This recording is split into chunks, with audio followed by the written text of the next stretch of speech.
morning, everyone.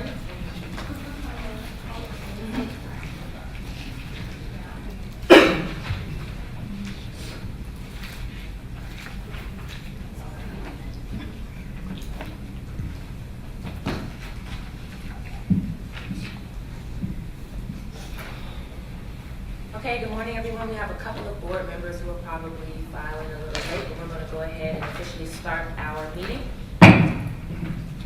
So first I'm going to call the meeting to order, and I'm going to do a roll call to establish a quorum, and I'm going to start to my left. Lisa Tong, public member. Coca Lachine, public member. Dr. Carrie Williams, industry member. Andrew Drafkin, public member. Holly Cordness, industry member. Steve Weeds, public member. Okay, so we've established a quorum, and we're going to proceed to our next item on the agenda, and that is public comment. Awesome. Let me bring my mic a little closer to make sure everyone can hear me. So the next item on our agenda is public comment. I want to remind everyone that during public comment, we will not have any discussions, and it is not the time to ask questions. It is purely public comment.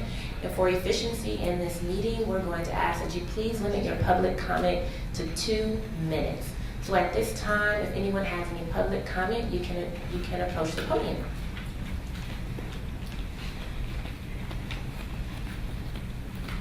Good morning and welcome to San Diego, everybody. You're used to me coming up. Wendy Jacobs from California Aesthetic Alliance.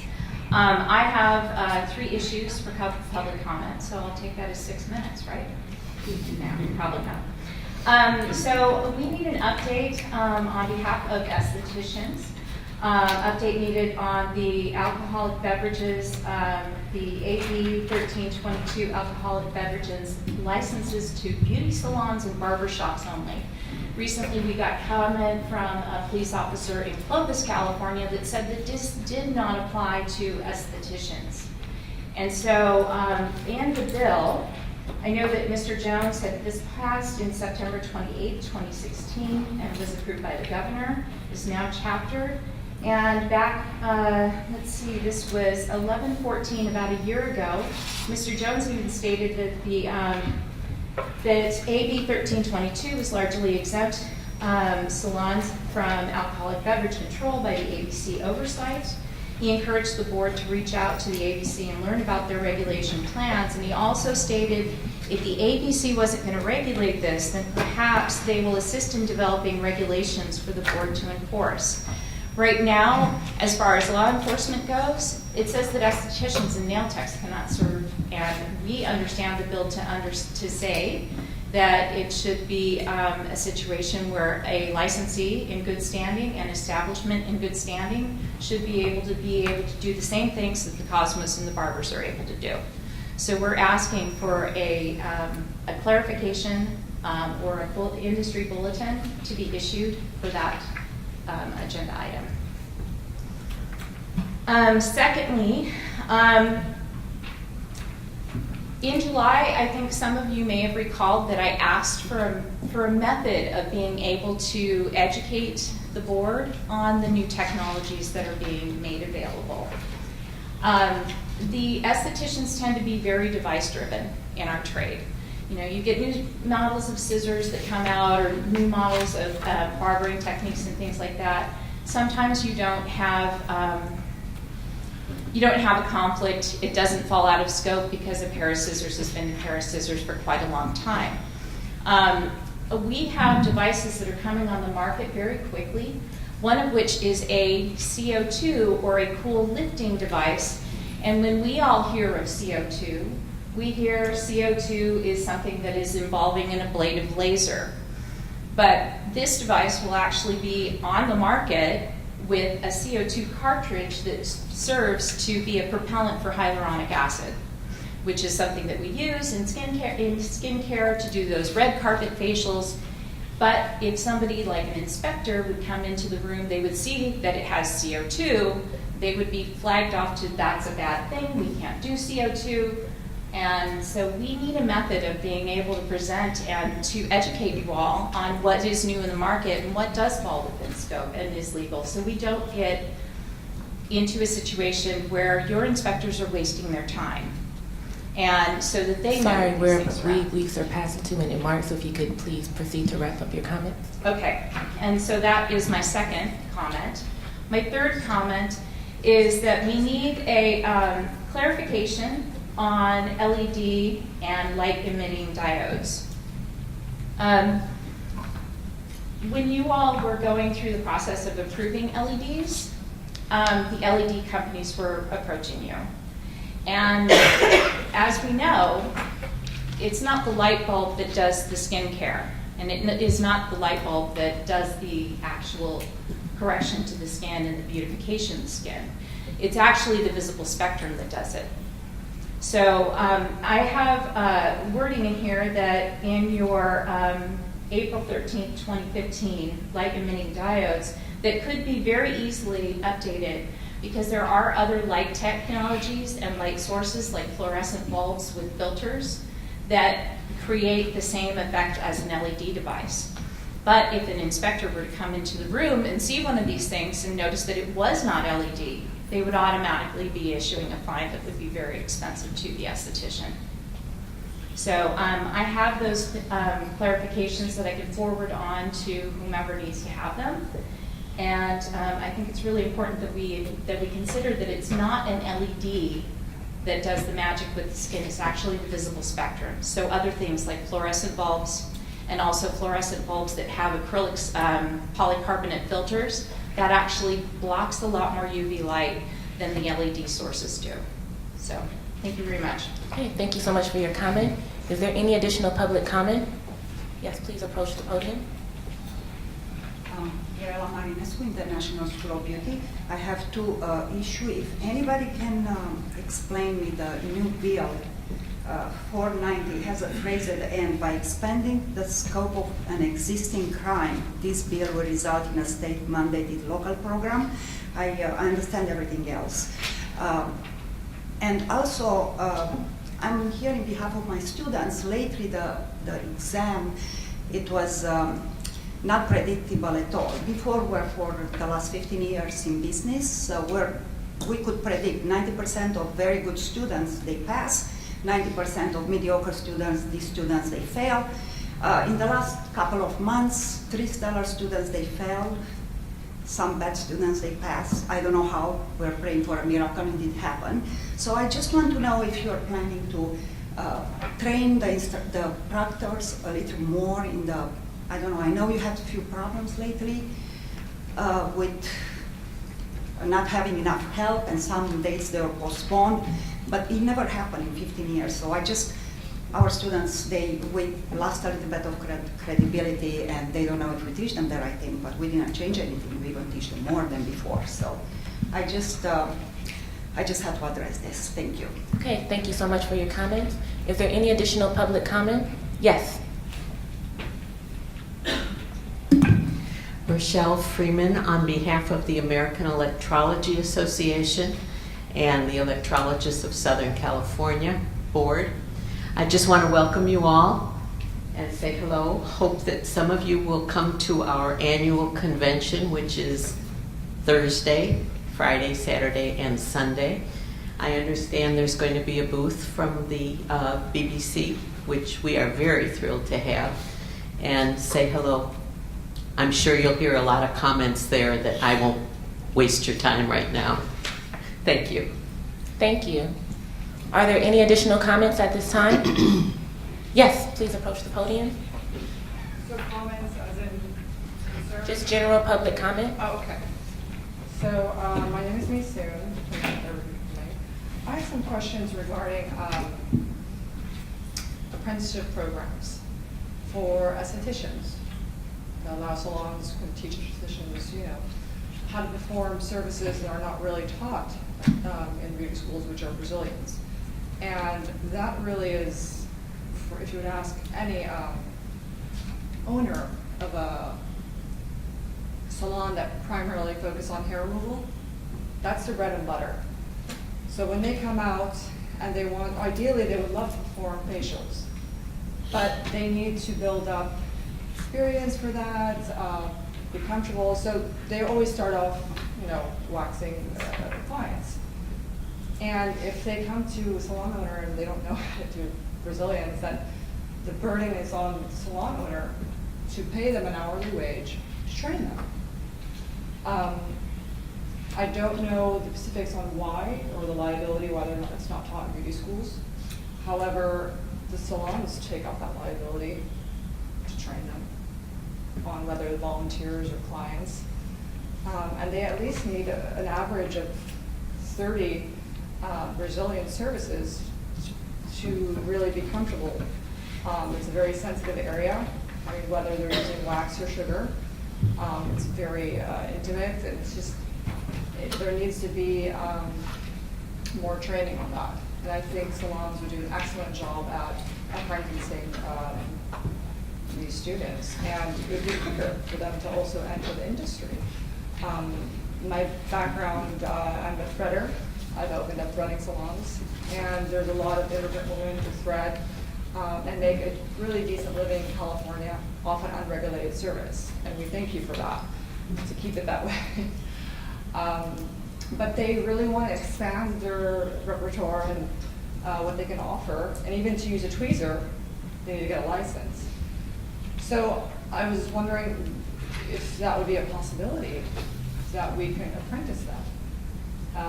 Also, an introduction of a new license, just specifically for hair removal, a waxologist. In New York, they did that. Also, the apprenticeship program for that. What about also eyelash extensionists? Really, estheticians are going, most of them just primarily, I mean, those who are really interested in eyelash extensions focus entirely on that.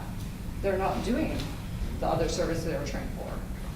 So what about a new license for eyelash extensionists?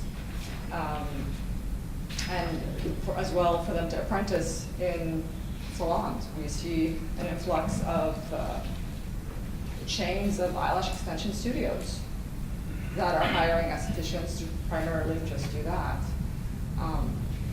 It just seems that this would create more type of jobs. It'd be easier for a woman, I would say, well, because this is an industry that's really dominated by women. For them to be able to, you know, find ways to supplement their income, and that's crucial, especially the emergence of the gig economy. Also, I don't know if you're familiar, I know it's not allowed to deliver services in people's homes or workplaces, correct? But there is an emergence of on-demand services. And there are companies in California that are operating, providing on-demand beauty services. And I'm sorry, excuse me. We've surpassed the 2-minute mark, so if you could proceed to wrap up your comment. okay, so it was an introduction of licenses, allow the salons to apprentice estheticians and any new license you would introduce.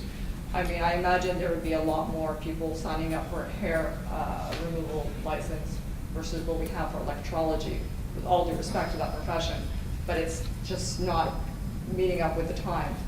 Also, online schooling. The medical profession allows online education, and they really are trained to, you know, help people with their lives, and they inject them with needles and whatnot. And we're not, I mean, as the board does not allow penetration of the skin. So why wouldn't they allow these technicians to educate themselves online?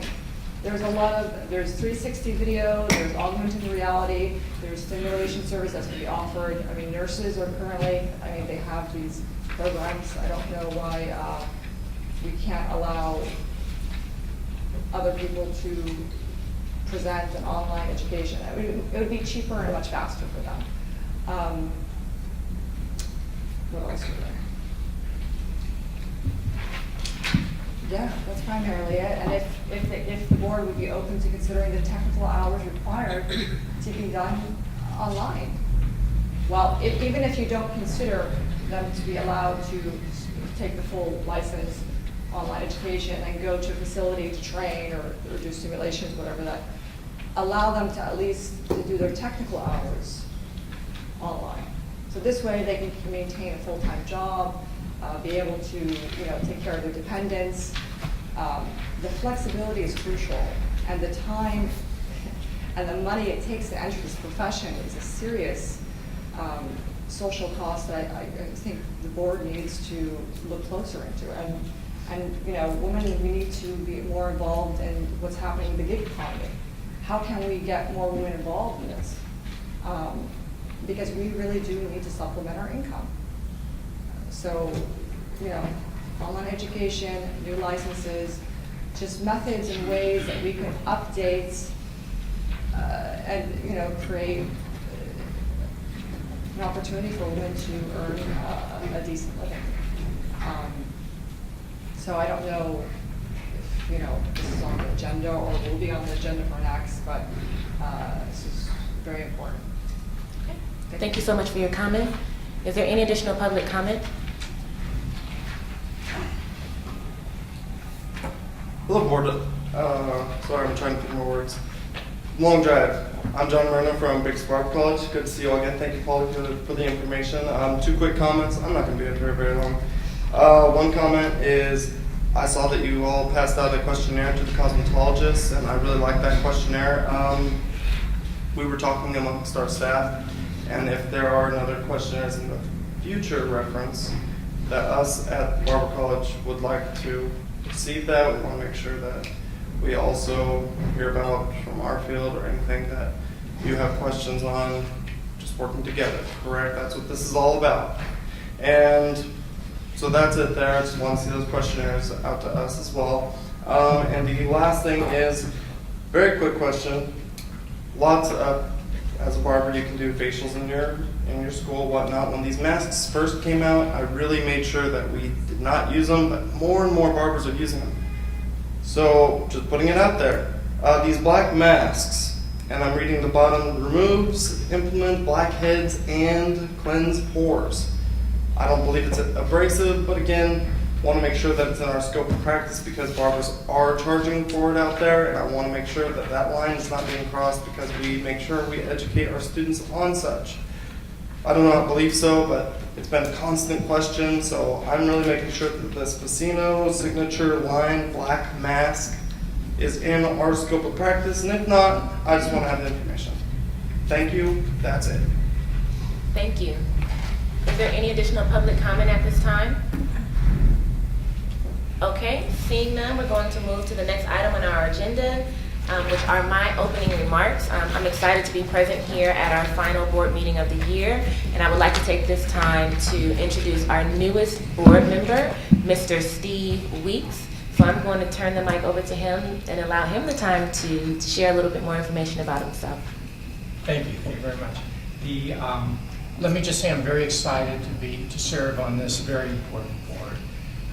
My background as a public member, I have a 4-year business career in mortgage banking, international business finance. I've had several companies that were in this area. I've served on numerous nonprofit boards, 8 years on the board of directors and treasurer of the Los Angeles Girl Scout, Travelers Aid, and a few others. I serve on county, LA County committees. I'm on the airport commission right now. So I've been busy on that. I look forward to bring my perspective to the board. And most importantly, I serve as on the executive board of Southern Methodist University. And in the 3-hour drive that I had from LA to here, coming to San Diego, I heard our entire Cincinnati football game, in which we defeated them finally after 3 years of trying. So that was a plus that this board gave me, to be able to enjoy that. Although you probably saw me weaving around the road screaming. But thank you, I'm very, very excited to be on the board. Thank you so much. We look forward to working with you. So we're now going to proceed to our next item on the board, on our agenda, and that is board member remarks. Do any of my colleagues have any remarks they would like to share? Okay. Oh, you guys want me to do roll call? I can go one by one unless. Okay, well, Miss Lisa Tong, I'll start to my left. No. No, you have any remarks? No remarks, Jackie Crabtree. I asked for this agenda item to be added to, so I'm going to just say welcome to everyone. Also to remind everyone that not just today or this month, but every day of our lives, let us commemorate Breast Cancer Awareness Month. This is also the month for LGBT Coming Out Day. So, every day of the year we should remember these things. Thank you. Thank you. I just have 30 comments, so we'll move on. I don't have any comments either. Okay. I've given mine. Okay, well, thank you so much. We will go on to our next agenda item, which is our executive officer's report. So I'm going to turn it over. Good morning. So in your packets, we do have some new information for you.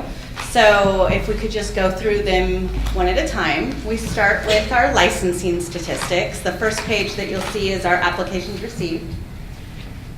That's normal. Nothing changed there and pretty standard.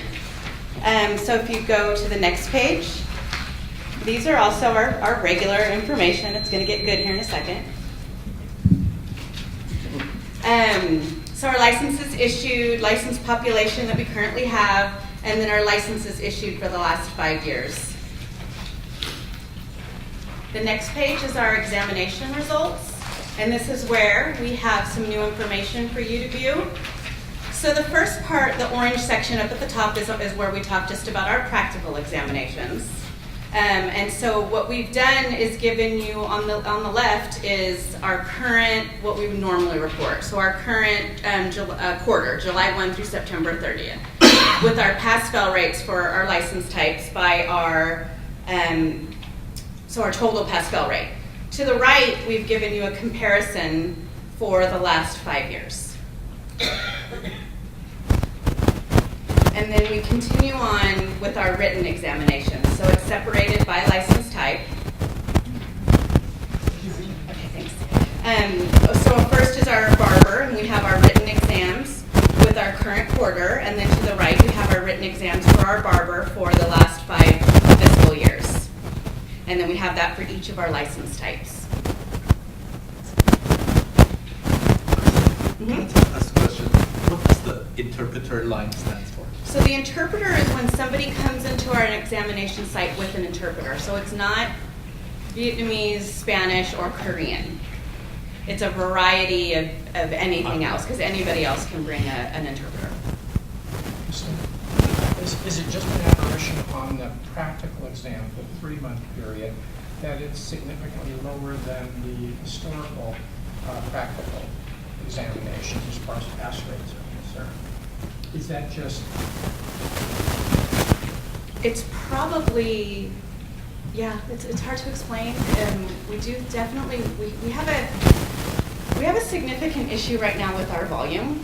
So we're getting a lot less people into the exam sites than we have been. We definitely think that the Maranello situation, Maranello's was a huge chain of schools, is really impacting us now.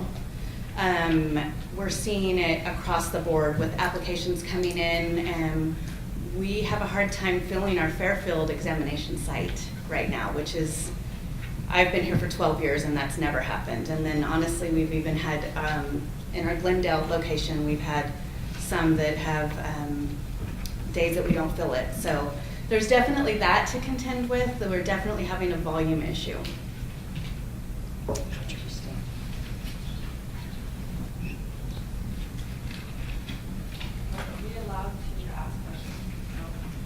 No. So that it? Mm-hmm. That's it for the exams.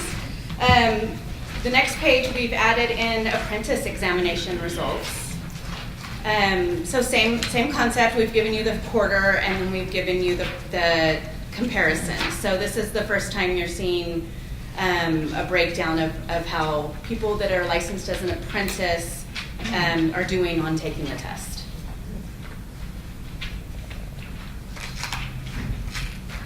And then this next page is our prison examination results. We did have an examination just a few months ago, and so we wanted to kind of show you that as well, how, so for those of you who don't know, we conduct examinations in state correctional facilities.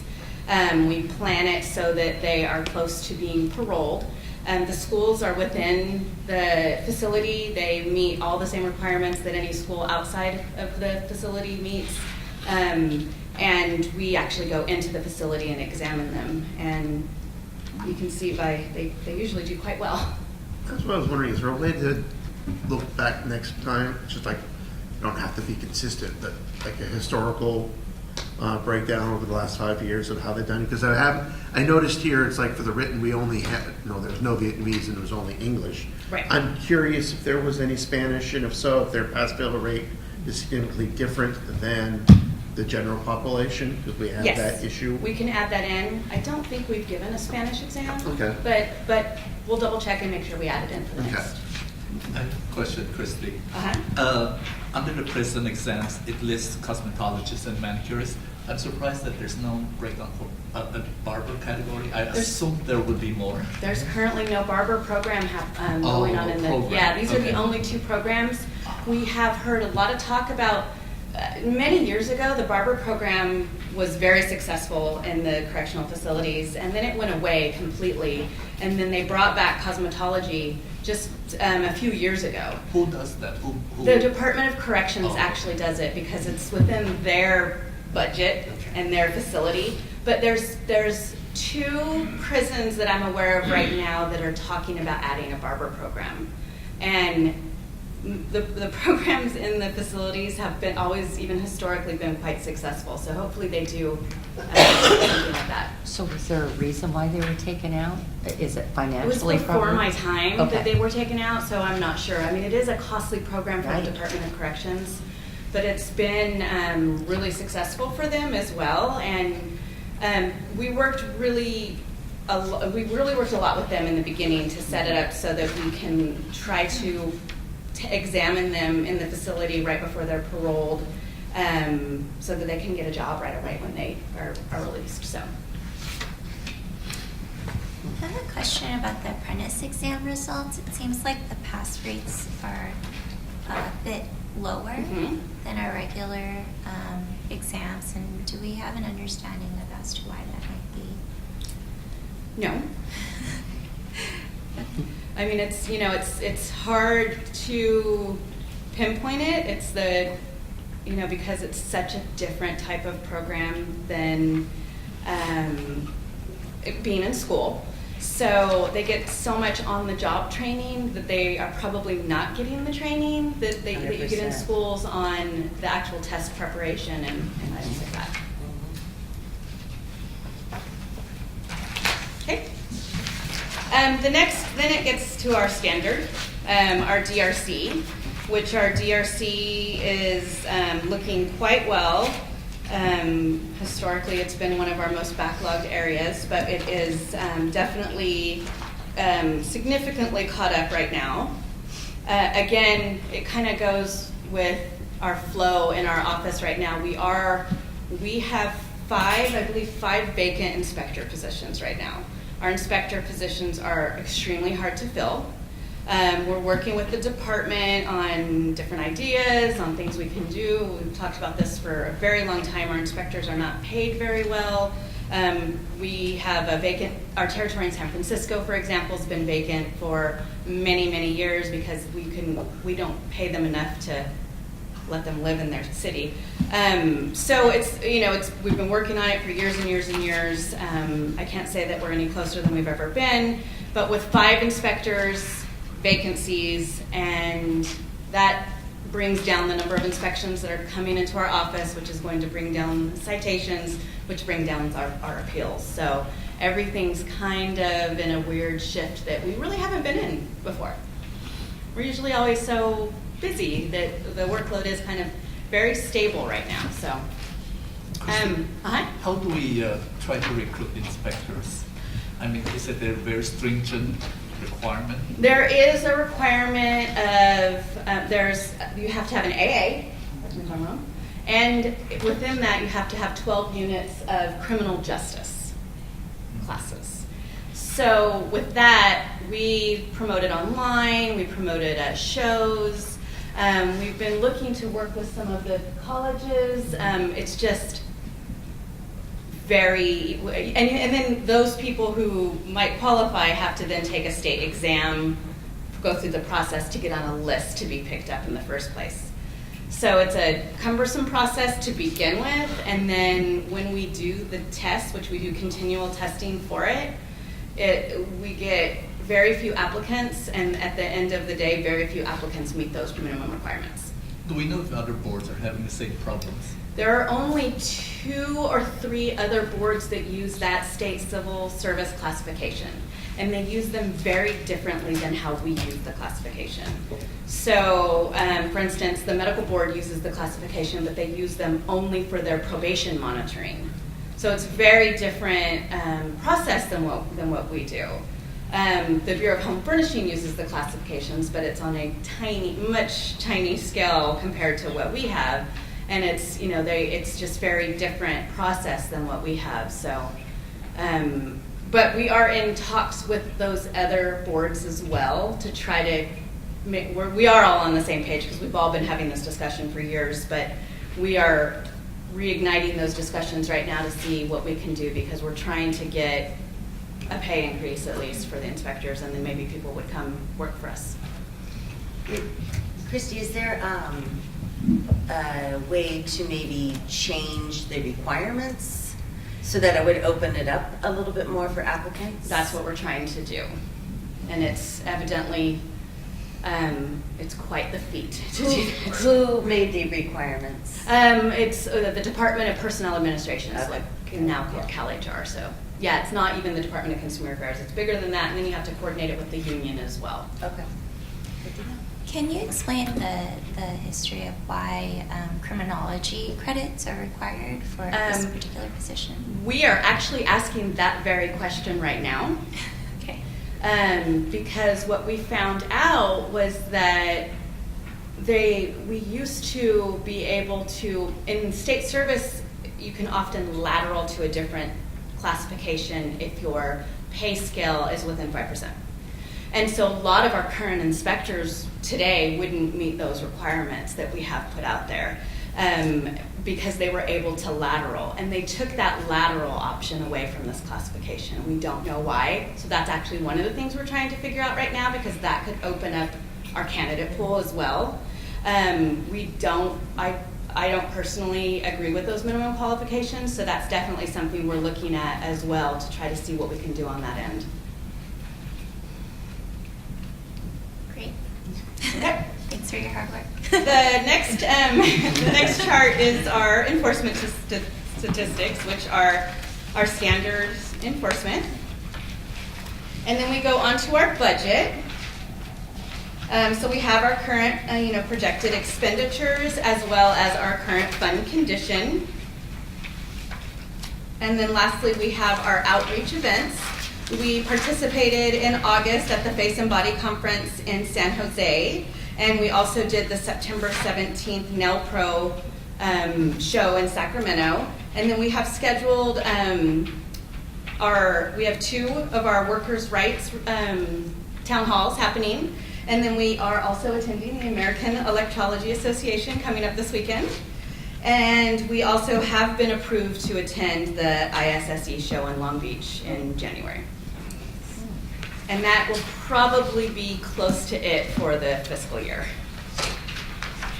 And then lastly is something new. We have a statute that is, it went into law prior to my becoming EO, so about 13 years ago. And it's unfortunate that Mr. Jones is stuck in the air right now because he would probably love to speak on this. But we were required at that time to do a survey of all of our licensees to figure out who's a booth renter, who's an employee, and ask these questions on their renewals. When we did that, we got responses from everyone, and then we couldn't do anything with it because we didn't have a system that was able to handle any of those questions. So at that time, we had to contract that service out to have a key data company key in all of our information. And then we were required at that time to report to the legislature, which we did. Well, the legislature did some cleanup language on that section of law and kept us the requirement to collect this information. Now with Breeze, we have been able to collect it and report on it. So this is the first time we've actually been able to ask these questions and actually pull data. So this data goes from January 1 to the end of September. And so it asks each employee or each individual licensee for their employment identification. So you'll see that 24% say they're employees, 34% say they're an independent contractor or a booth renter, is what that's supposed to say. I see a little typo. 8% are salon owners, and 34% are not working in the industry any longer. What does that include, Wow. not working in the industry? They're just not, they're holding, their license is still valid, but they're not performing services. Okay. Very common.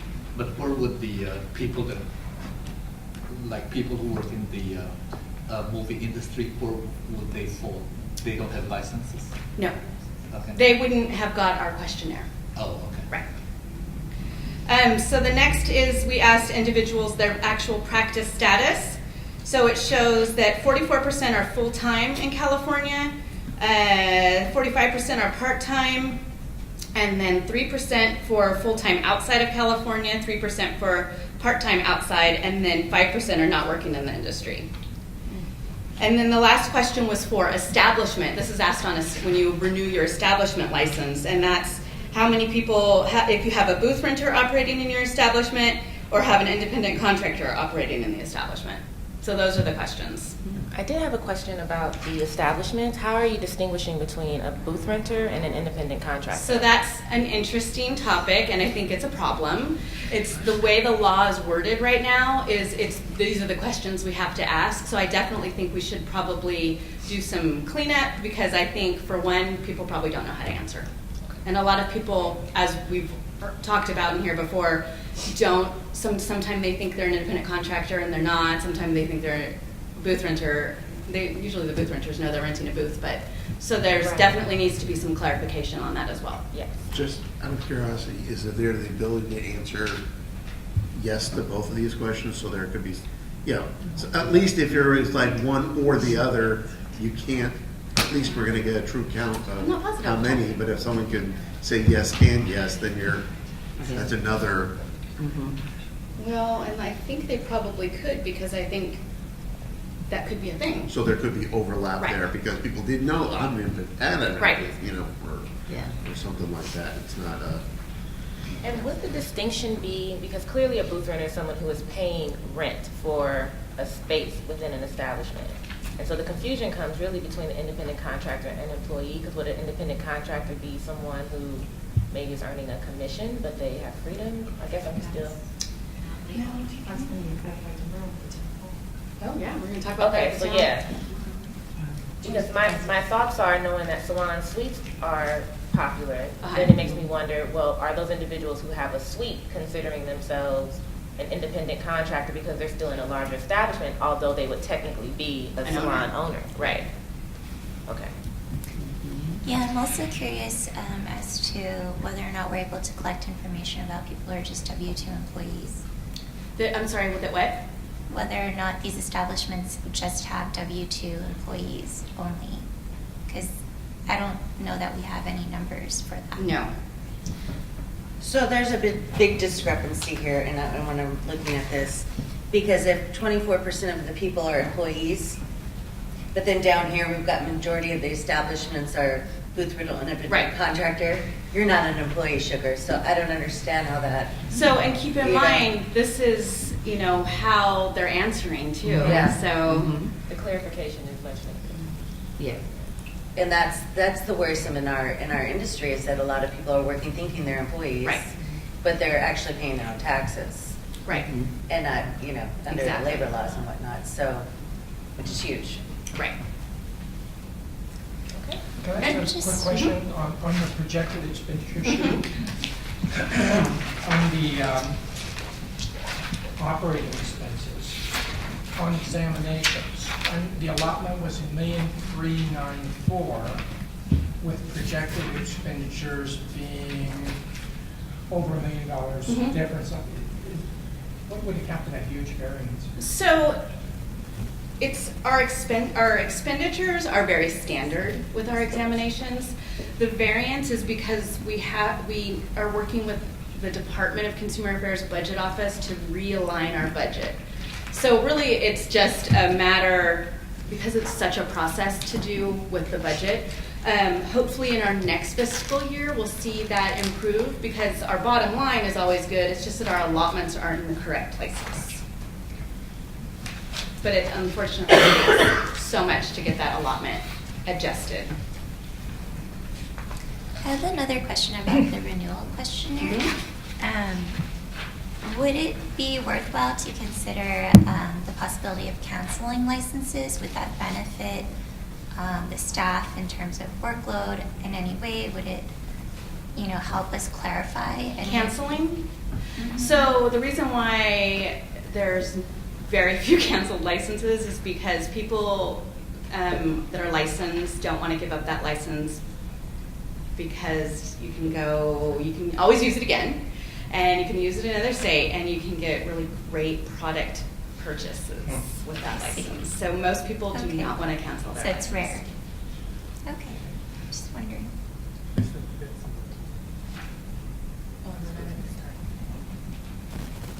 That's all I have. Okay, thank you so much.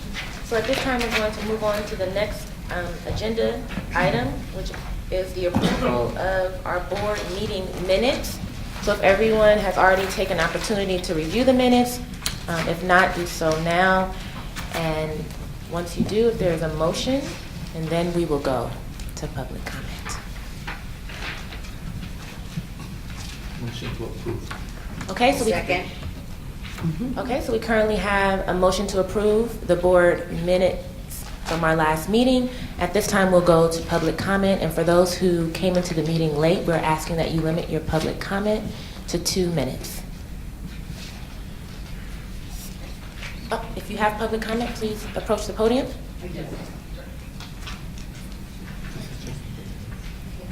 So obviously, as Christy was stating, there is a newfound problem of people not. Really quick, this particular part of So I public comment is noticed a regarding the statistic board that minutes. there's 34%. This is regarding the board minutes, the board meeting minutes. I don't know.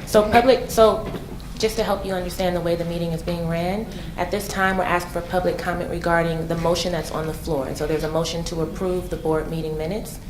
And so if you have any comments regarding the I didn't minutes, have this will time be the to time read for that. Was this handed out before? The agenda and the meeting item materials are made available to the public online. Prior. And yes, and then as well as once you enter into the meeting, as you have in your hand a hard copy. Okay. Well, no, I didn't have time to review it, so. Okay.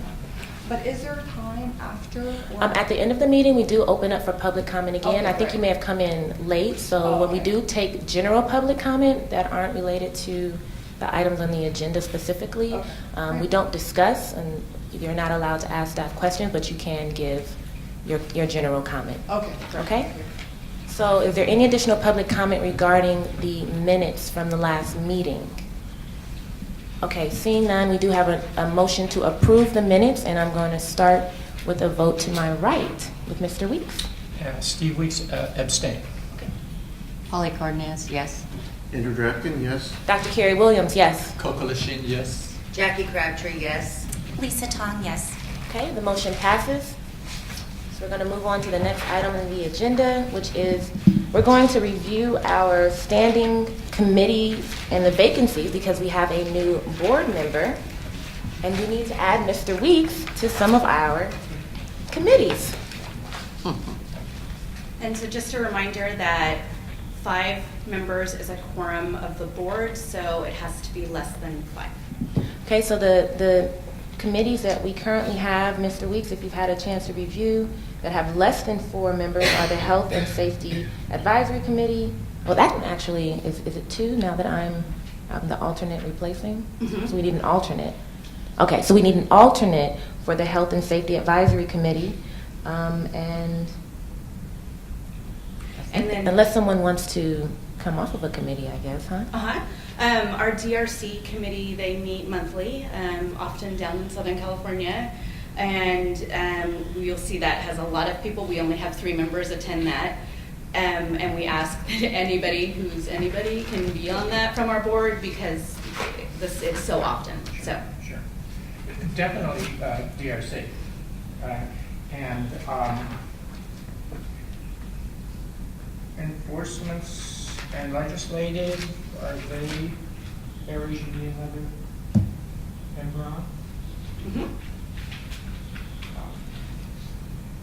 That would be my suggestion. All right.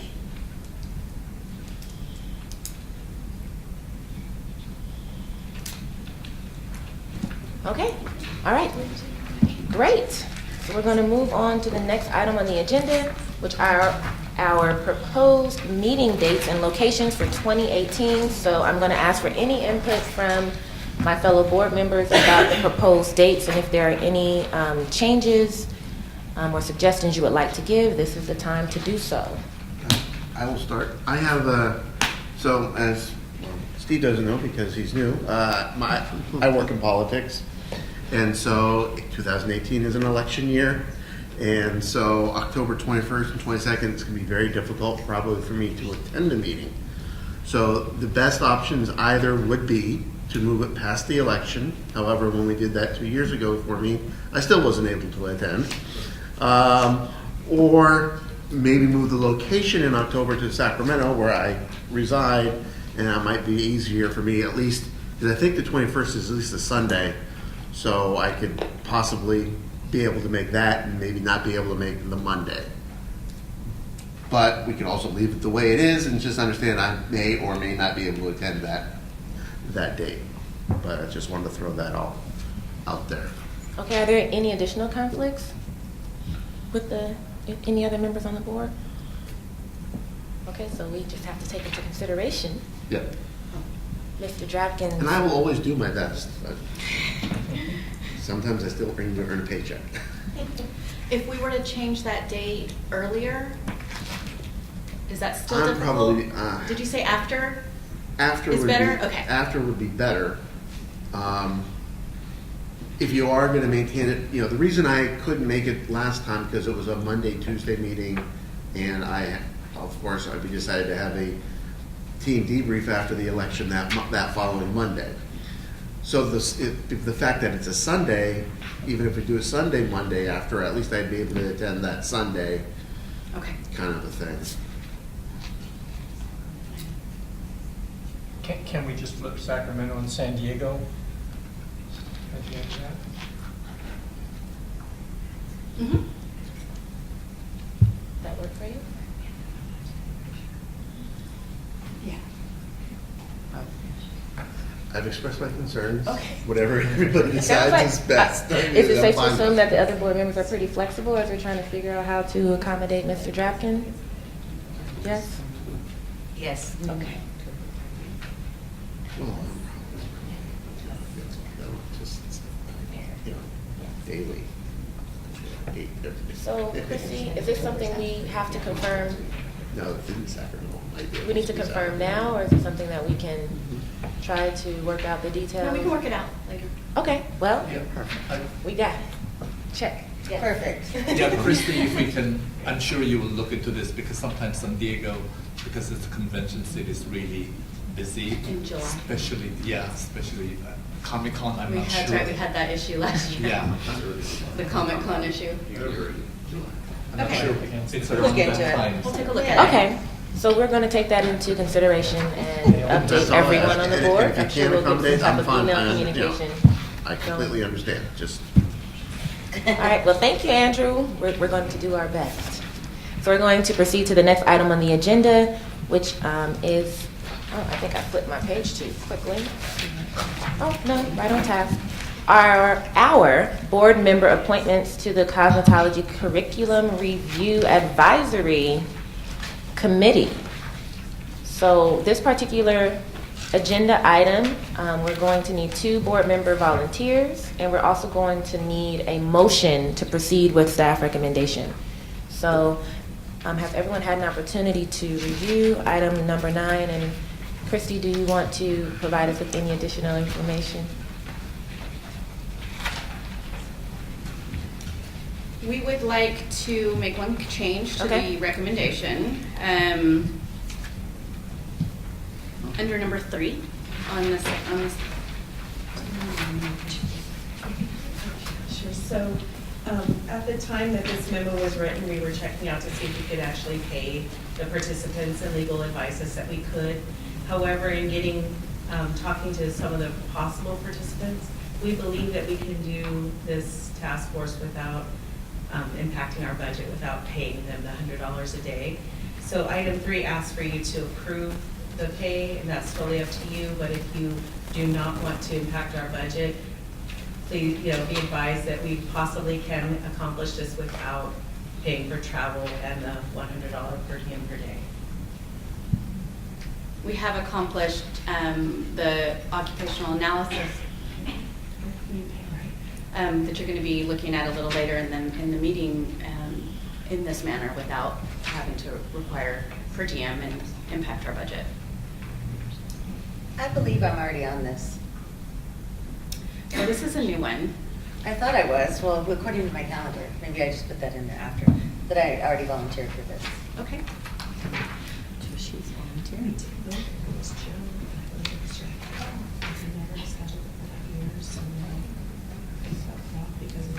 Okay, you're right. And we did have Mr. Federico on there as well. However, Mr. Federico, even though he will be coming in a little while, actually cannot be on this committee because he's a school owner. Right. So we would need one more member with Jackie to attend. And then we did talk about this in the past, but now we're actually starting to work on this because it's in our schedule. Well, Two board members and an alternate. I'll volunteer.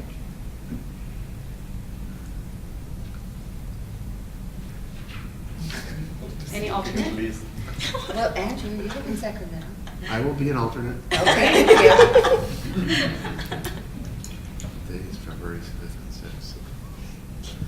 6th. Okay, so we currently have myself and Ms. Jackie Crabtree as the board member volunteers for the cosmetology curriculum review, and then Mr. Drabkin is our alternate. So now we need to move on with our motion. Right. Okay? And So are we being asked to modify the motion to accept this proposal minus bullet point number 2 on section 3? I would like that. I will make that motion. I'll second it. Okay, so we currently have a motion on the floor, and at this time, we'll open up for public comment. Is there any public comment? Yes.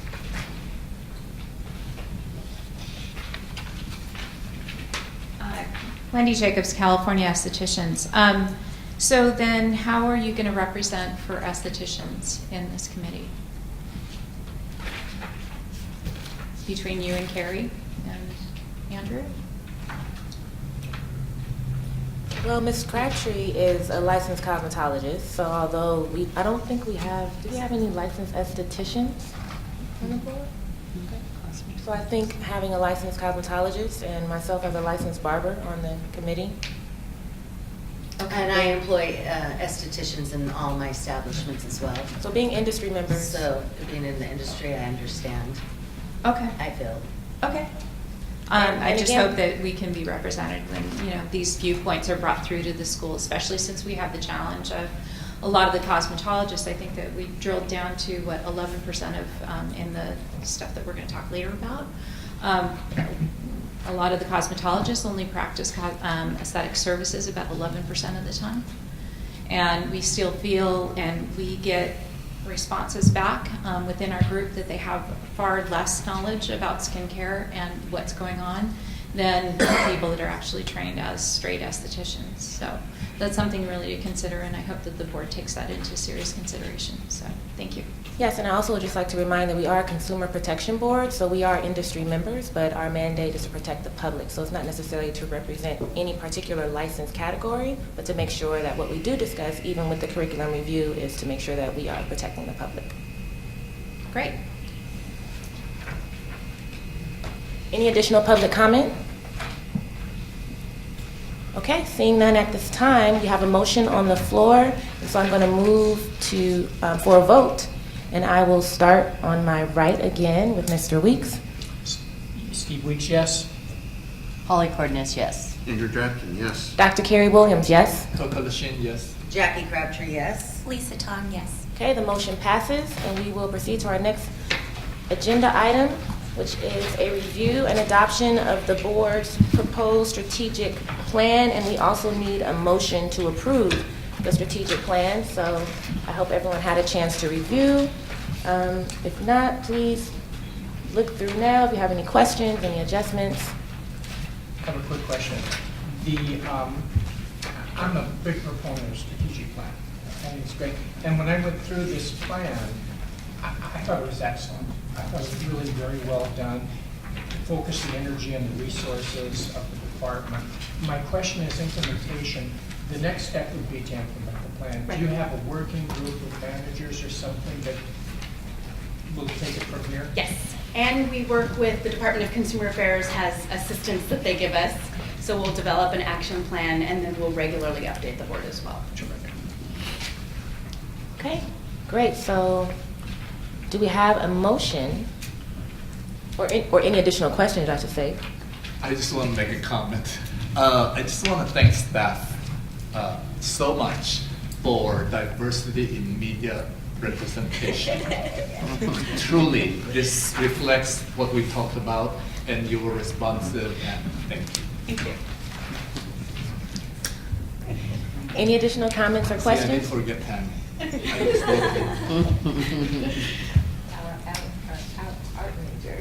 it. Okay, seeing no additional questions or comments, we're going to, I'm going to ask for a motion to approve. Move to adopt the strategic plan for 2018 to 2022. Second. Okay, we have a motion on the floor. We're going to open up for public comment. Okay, seeing no public comment, we'll move for a vote. I'll start to my left with Ms. Tong. Lisa Tom, public member, yes. Jackie Crabtree, yes. Coco Lachine, yes. Dr. Carrie Williams, yes. Andrew Drabkin, yes. Holly Cardenas, yes. Steve Weech, yes. Okay, the motion passes. And I keep having problems saying hour. Our next agenda item is our cosmetology occupational analysis report. Could we take a quick 5-minute break because we have some information we'd like to pass out? Okay, so For we're this going next to item. actually break. We'll take a 5-minute recess. We are officially back on the record. We're going to jump back into our meeting and our next agenda item, which is our cosmetology occupational analysis report. So this report was completed by the Department of Consumer Affairs Office Professional Examination Services. And we actually have someone here to do a presentation, which is why we took the recess. So we didn't have a projector, so everyone should have, did public? Okay, so everyone should have the presentation in hard copy form so that you can follow along. And this report is used to develop examinations, and even though we use a national examination, we are still required to complete this report. And so we have our representative here, so I'm going to turn it over. Good morning. Good morning. I'm Heidi Linzer. I'm the Chief of the Office of Professional Examination Services, and thank you for allowing me to speak to you this morning. So we are the Office of Professional Examination Services, as we said, part of the Department of Consumer Affairs. We are a professional consulting division within the department. We provide services to the majority of the boards and bureaus and committees within DCA to assist them with their licensure examinations. Some boards have a national exam, as your board does. Some have a state-based exam. So we work with all the different boards in however they need our services. As you said, Business and Profession Code 139 requires that boards conduct an occupational analysis every 5 to 7 years, and that boards submit a report every year indicating the status of their occupational analysis and examination development. So I want to commend your board for being in compliance with 139, and we're working with you we're now working on your barber occupational analysis as well. We're going to work on all your projects. And my staff, Irene Wong-Chi, is the one who worked on this project for you. She's a senior test specialist in my office. So we'll go ahead and I'll go give you an overview. I know you have the report in your packet, but it's a lot of information in there, so I like to come out to boards and bureaus and give them a nice summary of the results and what it means. So To do occupational analysis, the whole purpose of it is to make sure that your board meets standards and guidelines. Test development standards require that every exam has to have evidence of validity. The evidence of validity based on test content requires a thorough and explicit definition of the content domain of interest. So how we do that is through this occupational analysis. In addition, a close link between test content and job content must be demonstrated. And we do that by using the occupational analysis to develop your examination. And your national exam does this as well. So this is true for all licensure examinations. So licensure exams must provide a reliable method for identifying practitioners who are able to practice safely and competently. They should focus on entry-level tasks and knowledge important for public protection. So the whole purpose of the occupational analysis is to determine what are these entry-level tasks and what is the knowledge that people need to know in order to practice safely and competently. As I said, so the cycle of examination development for licensure starts with this project, the occupational analysis. The results of the occupational analysis form the basis of the examination outline that determines what goes on your test and what issues should be given more weight, what issues should be given less weight. And then that document is used to write test questions. That way we make sure that the test questions are linked to the occupational analysis, which are linked to what people actually do in their profession. We use subject matter experts, meaning licensed practitioners for all licensure exams, to write questions, review questions, and set the passing score for licensure examinations. So back to the occupational analysis, your project, it defines practice, as I said, in terms of the tasks that new licensees must be able to perform safely and competently at the time of licensure, also the essential knowledge required for safe and effective practice.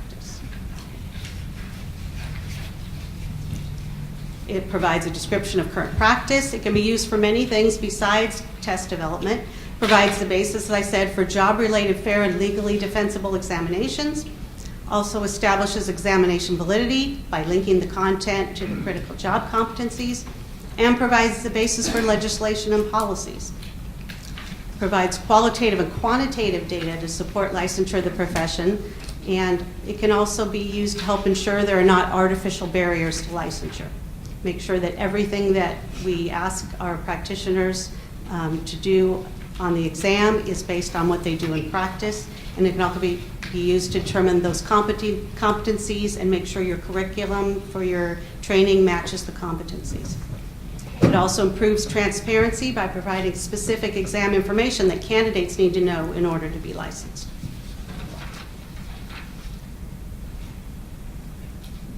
So the focus, I said, is on public protection. Identify tasks that entry-level licensees must perform safely and competently. And the emphasis on those activities that can provide potential harm to the public and the level of competence needed for safe, independent practice.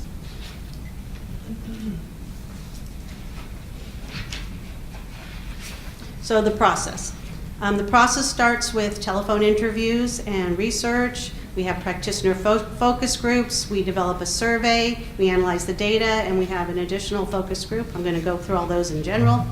In order to achieve reliable results, as I said, it requires the involvement of licensees throughout the process, as we call them subject matter experts. We make sure they have diverse practice backgrounds. We try to recruit people from diverse work settings, different practice types, and geographic regions. And the board did a really good job getting us cosmetologists, even without paying them. I'd like to commend you on that. That's not easy to do nowadays. Most boards have to pay them to get them to come to our meetings, but they were actually willing to come, and they provided fantastic input. We were very happy with the work that your subject matter experts did for us. So we had interviews and initial interviews on the telephone. My staff, Irene, talked to people on the phone to get a preliminary description of their tasks and knowledges that we needed. And then we had initial focus groups. Focus groups review the tasks and knowledge, make sure they're accurate and complete, identify demographic variables, what other background information do we want to put on the survey, and then develop the survey based on the information that in the tasks and knowledges. So the survey asks licensees to rate how often they perform each task and how important the task is to perform their jobs. And then participants are also asked to rate how important each task is to perform their job. So the survey was sent out to 9,910 licensees, and that's about 10% of your population. We did what's called a stratified proportional sampling for your project, and we do that to make sure that we get enough entry-level practitioners. We oversample practitioners who are licensed 0 to 5 years because we want the entry-level perspective. And then within that, the entry-level versus the other practitioners, we then stratify by county, and we oversample small counties. For small counties, we would take all the people in those counties, and then for larger counties, we sample within there so that we try to get data back from all the different counties in California. So the response rate for your survey was about 16.4%, and that's typical for our OA surveys. The response rate's between 10 and 20%. As you know, it may sound low to you, but nowadays people get a lot of surveys and they have a lot of things competing for their time online, so that's considered good as far as we're concerned. And the final sample size for data analysis was reduced to 4.3%, and that reduction is based on respondents who were not currently licensed. So they started to fill out the survey, and then it asked them, are you currently licensed? And they said no, so those dropped out.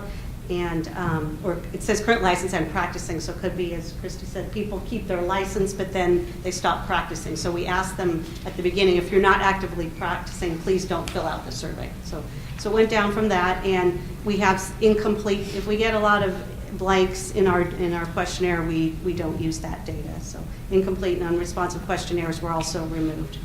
The final sample size was 397, and that's a really good number from our perspective, from a survey perspective. That's a number to give us reliable results. So let's see. Results. Let's go on to the demographics. The results of this survey. We looked at the respondents in terms of experience, training, education, work settings, geographic location. That provides a context for interpreting the results. And we look at the demographics to make sure that we get a representative sample. So we wanted a representative sample in terms of experience, training, education, work setting, and geographic location. There was also a lot of additional questions put in your survey because your subject matter experts and your board had wanted to find out some other practice-related information, so that's in there as well. So first, looking to years licensed as a cosmetologist, we saw that we had 48.4% of the respondents were licensed 0 to 5 years, so that was really good from our perspective to get that entry-level respondent. And we had 17% 6 to 10 years, 16% 11 to 20 years, and 18% more than 20 years. So that's a really good breakdown from the demographics that we like to see. And also, it's not in your little packet, but with regard to education and training, 63% of respondents attended beauty college, 16% received an associate's degree, and 11% received a bachelor's degree. Another next demographic is hours worked per week. Your survey respondents worked a variety of hours per week, but most of them didn't work full time. The 33% said they worked 0 to 10 hours, and 18.9% worked 21 to 30 hours, 21.7% worked 31 to 40 hours, and 12% worked 11 to 20 hours. So we see a lot of variety there in terms of the profession with the hours that they work. And makes sense, if you don't work 40 hours, then you're not going to see as many clients. So the next slide talks about number of clients per week, and we see the biggest chunk said 0 to 10 clients. And I thought that was very interesting. Maybe it makes sense to you in the profession. People work less hours, less clients, but they have the high-end clients and make enough money. So that was interesting to me, not being aware of so much of your profession. 20% had 11 to 20 clients, and 12% had 21 to 30 clients. So we see a good range there of practitioner number of clients. Next slide talks about primary work setting. So approximately a third of the respondents worked in independently owned salons. And then I don't know what the other is. I wish I had asked Irene that. I don't know what the other is. Maybe it's, you were speaking about people who rent, booth renters. Maybe that they didn't consider them, I don't know. Maybe you could enlighten me on that aspect of what other might be. Do you know? I don't know if you have a. It could be that. Yeah, the salon suites. And full service salon was 17%, franchise salon 10%. We always ask for all of our surveys whether they hold other licenses or certifications. So most of the respondents didn't hold another license. Few owned a barber license. And the next slide gives you a summary of those special questions. We asked a lot of special questions regarding specific cosmetology services. So you can see the frequency that those services were performed. So this was based on a 5-point scale where 0 said, I don't perform this service, and 4 says, I perform this service daily. And you can see that hair cutting, shampooing, wet hair styling, hair coloring, those are the hot rated, performed more frequently versus a lot of these other specialty services.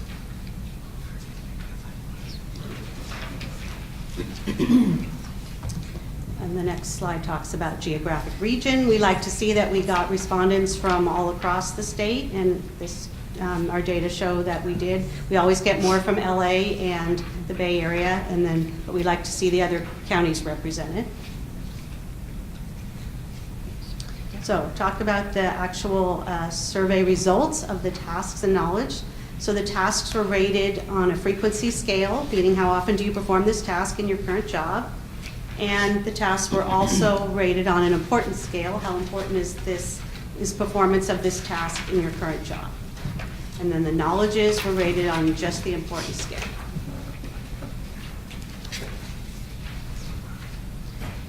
So in order to determine what is critical for practice, we developed something called a critical index, and that's for each task and knowledge. So for each task, the mean frequency rating and the mean importance rating across respondents are multiplied together. So using this index, and for the knowledge criticality index is just the mean importance. So we use this index to review the data from the tasks, and we ensure that the SMEs can evaluate the task criticality in terms of both frequency and importance. So in our final workshop or focus group that we had with SMEs, we have them look at the data and tell us, look at the critical values of all the tasks and knowledge and tell us if this, first of all, if it makes sense, if it fits what they know of the industry, and then to determine if anything did not get rated critical enough to be included on the description of practice or to be tested on an examination. So for this purpose, frequency and importance both can contribute to the critical index. So the tasks that are very important but perform less frequently, those would still be weighted high, or those things that are very frequent but less important, those would still be rated high. So we make sure that we cover the breadth of the profession in terms of things that are done a lot and things that are very important. For the knowledge, the critical index is just the importance rating. So we had the subject matter experts review the critical index and determine if any tasks should be dropped. And in this case, all of them had sufficient weight, according to the SMEs, to remain in the description of practice and recommended for testing.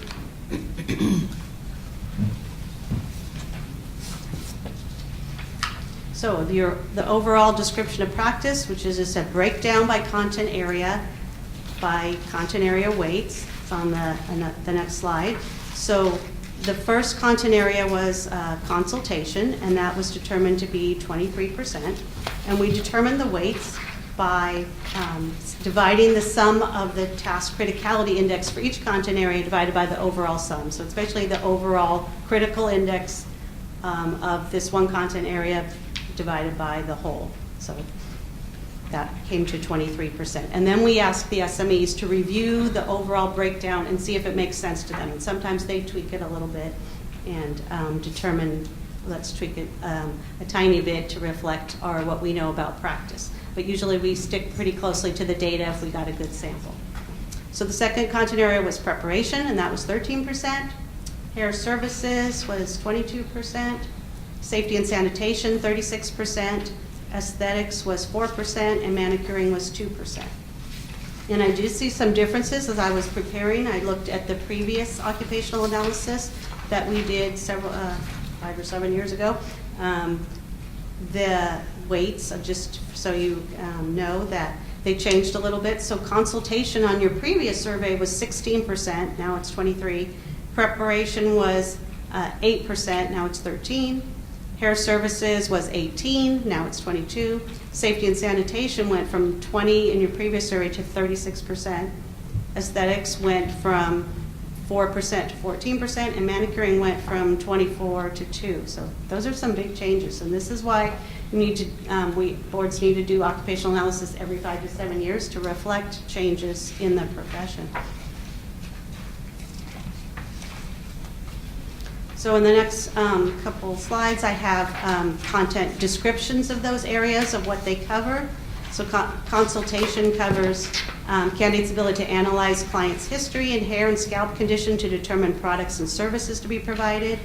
Preparation is assessing the candidate's ability to prepare the client for cosmetology services. Hair services is candidate's ability to perform hair services and select products. Safety and sanitation assesses candidates' ability to follow the board's regulations about safety and sanitation. Aesthetics assesses candidates' ability to select and apply products and facial treatment services that are compatible with the client's skin type. And manicuring assesses ability to evaluate clients' nails and products to perform nail services. So those are the results of your occupational analysis. The next step that we are going to do is from OPES is we're going to review your national cosmetology exam. We're going to do a psychometric review, a security review to make sure that your national provider is following testing standards and guidelines, and we will give you a report on that. And then part of that process is to do what we call a linkage study, and we confirm that the content areas covered on the national exam are covering all the content areas that we developed with the California occupational analysis. So we look at the results of the California occupational analysis, we will compare it to the results of the national's occupational analysis and make sure that all of California practice is covered adequately. And as I said, we're also working on your barber occupational analysis. So that's my report. Does anybody have any questions? Yes, I believe we do have some questions. Yeah, I just want to just understand the process a little bit and correct me if I'm wrong. So you were provided a large sample size, a mailing went out, you got around 16%, give or take, based on the numbers I wrote. You got around 16%, you narrowed that down further based on demographics, whether completion of responses and down to 4%, which is how you got the 397. Correct. About correct? Yeah. Okay. And you also said that you thought it was a good percentage for 0 to 5 years as 48%. You thought that was a good number. Yes. Can you explain that a little bit? Because I thought that was fairly high. I thought the second category should weight more, but you're the expert here. Well, we're trying to define entry-level practice. So if typically when we survey all licensees, we get a heavy response, like 60 or 70% from people licensed 20 years and more. And we want to make sure we keep the entry-level perspective. So you can imagine as someone moves along in their profession and becomes very, very experienced, what they do more frequently or what they rate as more important may change over time. So they may have mastered all the very entry-level things, and they would rate that, oh, that's not so important. We want to make sure we get the entry-level practitioners' ratings of frequency and importance, because that's what we're going to use for testing. Does that make sense? Yes, I have a question. When you were providing us with the percentages of our previous occupational analysis, how long ago was that analysis performed? Was it 2007 or 8? Right. Okay. And you gave us numbers for all, or for the hairstyling, aesthetics. Did you provide the previous numbers for manicuring? I think I might have missed it. 24. It was Yeah. 24, okay, thank you. 24%, correct? Yeah, that was high to 2. And, okay, then I got the others. Okay, thank you. Does that reflect what you know to be happening in the profession? Since- Well, with our cosmetologists? Yes. In reviewing the analysis myself and, of course, working amongst cosmetologists, they do predominantly focus on hairstyling services, those who pursue a cosmetology license. And I do find that those individuals who want to focus in on manicuring and aesthetics, they typically will get an esthetician's, like a more specialized license, Right. esthetician's license or a manicuring license. Right. On that same percentage, you also mentioned safety and sanitation, the weight area. Previously it was 20, now it's 36. That also sounds like a big jump. Yes. Any reason why you thought that is so? Are people responding because they thought this is what we want to hear? Well, the previous number was the same type of survey. So there may be more, I think there's more public attention now Yeah. to safety and infection, those kinds of things. I mean, it's a good thing. It Yes. just seems like a big jump. It is, and I think that's a good thing, that we need to focus more on that. I think it's a lot of public information, public. On those same statistics, I just want to make sure I'm understanding this correctly. When you break down the percentage 23, like 13, 22%, that is what they're reporting back to, like how they kind of divide their time in their job? Just making sure. Which one are you talking So about? where you have the cosmetologist description of practice content area descriptions, Mhm. those 6 different areas, that's how when they're doing the survey, that's what they're reporting back. They're saying that a majority, 23% of my time is spent doing consultation. No, not exactly. Okay. That's all the data of the tasks, the weight of the tasks. Okay. How much weight they believe we should give as a breakdown of their profession. That's It's what, not- okay, that's what I was yes. just trying to make sure. Right. Okay, thank you. Are there any additional questions? Quick question. Did you say in this OA that there were no new knowledge areas were suggested for testing? Was there an opportunity to add new knowledge areas to the tests, or is that really not part of this? That's not part of this is trying to developing a description of knowledge that entry-level practitioners need to know right now. It wasn't, if they were using knowledge in their profession that we hadn't captured in our interviews, then that was taken into account. That's during the focus groups. In narrowing down the demographics, I understand that you base them on areas, which is important. And surely if someone has practiced 20 years, you can extrapolate that they're probably in a certain age range. But was there any also other information that you can narrow down demographics in terms of ethnicity, something like that? We don't ask that. We're not allowed Okay. to ask that. Okay. Are there any additional questions? Okay, seeing none, thank you so much for taking the Very time out to interesting. Thank you. give us additional information about our occupational analysis. So at this time, we're going to proceed to our next item on the agenda, which is the update on the health. Just one Oh, comment. yes. Just wanted to let the board know that the occupational analysis will be part of the meeting materials for our 1,600-hour review. Okay. So just so we know that that's part of the process. Okay, great. Okay, good to know. So the next item is the update on the Health and Safety Advisory Committee. So just so everyone knows, this is an update only, and a status report is in your packet, in your agenda packet. And we do have a meeting Monday, so tomorrow, the 23rd. So you all can review those status updates. And if there are any questions from my fellow board members, or any comments regarding what's in your board member packet, and you all, of course, are invited to come to the committee afternoon. meeting tomorrow afternoon.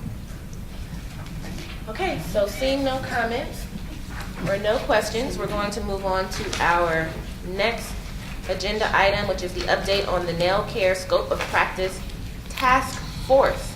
So included in your board packet is an update and a recommendation on what the committee discussed and what we plan to submit to the legislature. A motion is needed to approve and issue the report. So if everyone could please review the report, and if there are any questions and or comments before we ask for a We have motion. one Yes. little change to one of the bullets that we'd like to make. Sure, so it's bullet item 2, under reasons for this delete, include the following. We'd like to change the second bullet to manicurists continue to be the highest cited board licensing category, and nail care and waxing related injuries are the highest among consumer harm reported incidents. So when the motion is made, if we could please. How is that, I'm sorry, can you read what you want to change versus? Well, at the request of the nail care scope of practice task force, they asked we included statistics. Oh, okay. And so these statistics point to our number. We have reported consumer harm in a lot of different ways, and so it's very hard to pinpoint.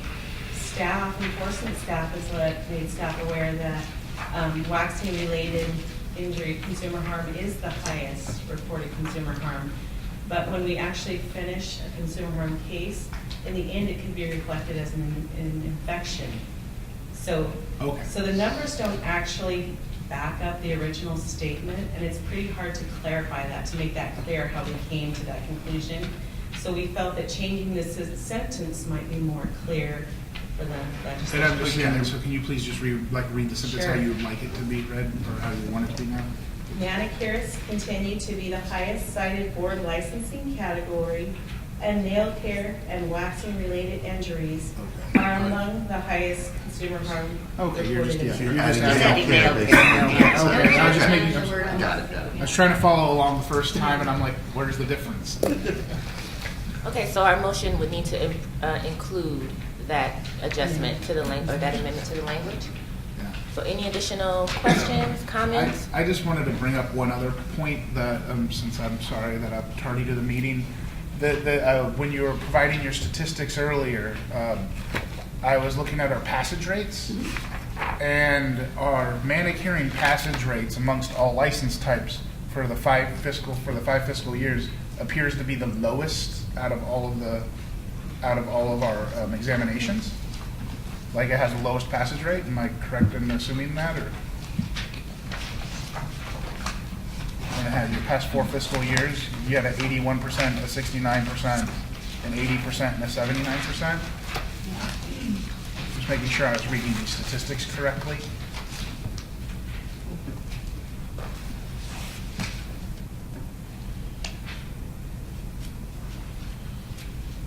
Yes. So you're looking at the practical. Okay. Is that? I was just, I mean, what would, like, was that just, okay, so that's just only the practical, is there an overall, like, overall 5-year, like, for passage rates? My only point was that if you, if it's the lowest passage rate out of all of our license types, then therefore you could qualify it as almost the hardest test to pass, or not, or either way, but I'm just saying, if it's already of the lowest, but then adding more to the license type doesn't necessarily mean that you're going to have a higher passage rate. And I was just saying that might be something you want to, you could maybe include into your analysis, even though it's almost like, you know, the horse has been dead for 3 days and we've kicked it like so many times according to this report. So this report is a report on what happened at the nail. Yeah, no, I understand. And so I will propose approving of this report. I really liked the way you worded it. It was direct, and I feel like it held the way the language that you used, that held the opinions of everybody in the room that day, what they felt and feelings they needed to convey in this report. So I want to propose that we accept this with the amendment as suggested by Tammy. I second that. So we currently have a motion and a second on the floor. So we're going to move for public comment at this time.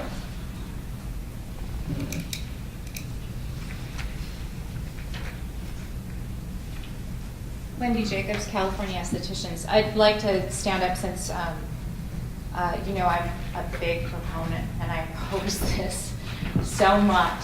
And I thank the board very much for the considerations that you've put into this and your opposition to this bill. Not only does it have primarily consumer protection issues that are going to be widespread and already happening on a big level, I really also feel that we're doing a disservice to a lot of people in the nail trades by not encouraging them to get their additional licensing and aesthetics. And I know that a lot of the challenges that we discussed on September 18th were the fact that that additional education doesn't qualify for student loans, and it doesn't seem that there's any, you know, there's any way for that to bump those hours up so that they can qualify for more student loans, so they can get the education that they need to increase their licenses and everything. But I want to thank very much the board for opposing this, and we will still continue on our grassroots level to call our representatives and make it known that we oppose this bill as estheticians and licensees of the state of California. All 83,000 of us and 60% of your cosmetology population. So thank you very much for your consideration. Thank you. Good morning, Fred Jones, Professional Beauty Federation of California. I just want to make 2 points. One was to thank your staff, who did an incredible job, both in terms of the content and the brevity.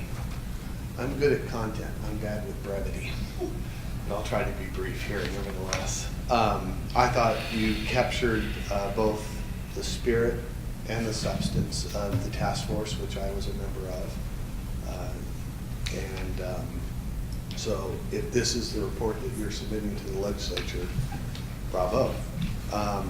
And then I'm grateful that your first bullet mentions an ongoing problem that we have had long before the concern regarding some nail schools, and that is just the sole oversight issue.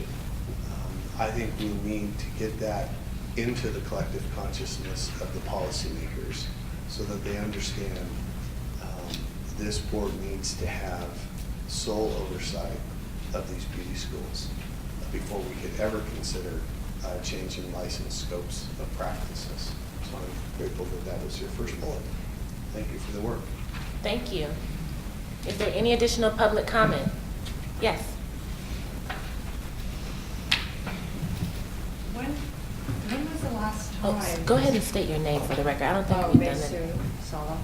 When was the last time the board evaluated whether the consumer harm really exceeded the costs it's putting on the economy in terms of manicurists, or in the state they want to do more to potentially make more? Let's say, I'm assuming if they're on commission or booth renters or self-employed, that would be important to them. And in terms of if they're failing a lot, then what is it that they're not retaining once they get to examination? So maybe the method of how they're taking in that information is not up to par. Maybe they're visual and they need more assistance in terms of retaining that information. I mean, medical students are allowed to use a website called osmosis.org, and it's literally animations describing all these certain diseases. And I mean, maybe the method of how we're, you know, what the education that they're receiving is just not assisting them to really pass. And then also, what if all their implements, what if this market offered them disposable everything? Like, nothing needs to be disinfected, even the nail polishes, anything that touches the skin, product, or you know, anything thrown away. Then how much would that decrease consumer harm? What if there was a vendor that offered all that and it was affordable for them to purchase? So, I mean, there needs to be some room for innovation and to allow clinicians in the beauty industry of all specialties to kind of expand. I mean, with all, I don't know, there's analysis of all the occupation, and that's great, but when was the last time we asked ourselves, well, is this doing more harm than good? And I don't know if that the burden isn't on me, it's on the board and the interest groups that want to keep these policies in place. So we really need, I hope there would be a task force and seeing, well, is there a purpose for all this? I mean, how much consumer harm is really being done if we rectified it with maybe just throw away everything they're using? Absolutely everything. So thanks. All right, thank you. Good morning, Jamie Schrabeck, Precision Nails. On behalf of all manicurists who adhere to their scope of practice here in California, I want to thank you for your work.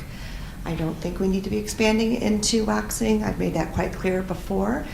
And I think this, combined with the information we just learned about the occupational analysis, speaks to actually isolating these specialties rather than merging them together. All I was thinking about when we were reading about the occupational analysis was hair-only license, hair-only license. And I think we're good where we are with manicuring. I'd ask that you keep it that way. Thank you. Thank you. Is there any, yes. I wasn't going to say anything today, but I have to say something on this. Being on the board for a number of years. Excuse me, sir, can you? Richard Hedges, San Mateo resident, being on the board a number of years and knowing by simple addition and subtraction from appellants that came before us that they couldn't have possibly finished school in the number of days, weeks, and months they said they were in school without buying hours. And also understanding that in the nail industry, there's so much push on economics for people. The cost of manicures have dropped so precipitously. In 1985, I paid $25 for a manicure. I can't find a manicure for $25 now if I wanted to pay that without adding additional money. So in many of the groups that do these services, they don't pay a lot of attention to sanitation because it costs money and they want to stay open. So we need to be ever on the money on this, because some of the worst harm I've seen, and I could describe it, but some of it's very intimate, cases that come before us have been to people who've had waxing, especially Brazilian waxing. So we want to be very careful what we put on the public. Thank you. Thank you. Is there any additional public comment? Okay, seeing none, we're going to call for a vote, and I'm going to start to my left. Joseph Federico, aye. Lisa Tong, yes. Jackie Crabtree, yes. Coco Lashin, yes. Dr. Carrie Williams, yes. Andrew Dratkin, yes. Polly Cardenas, yes. Steve Weeks, yes. Okay, so the motion passes, and we will go on. Oh, yes. Yeah, I just want to thank the staff for compiling some of these numbers. It's very enlightening, and us keeping in mind that these complaints that we received over the 5-year period are simply based on those that we received complaints of. There's probably many more that we've never heard about. So many. Thank you. So our next agenda item is our overview of the board's consumer complaint process. So I'm going to go ahead and defer to Ms. Chrissy Underwood.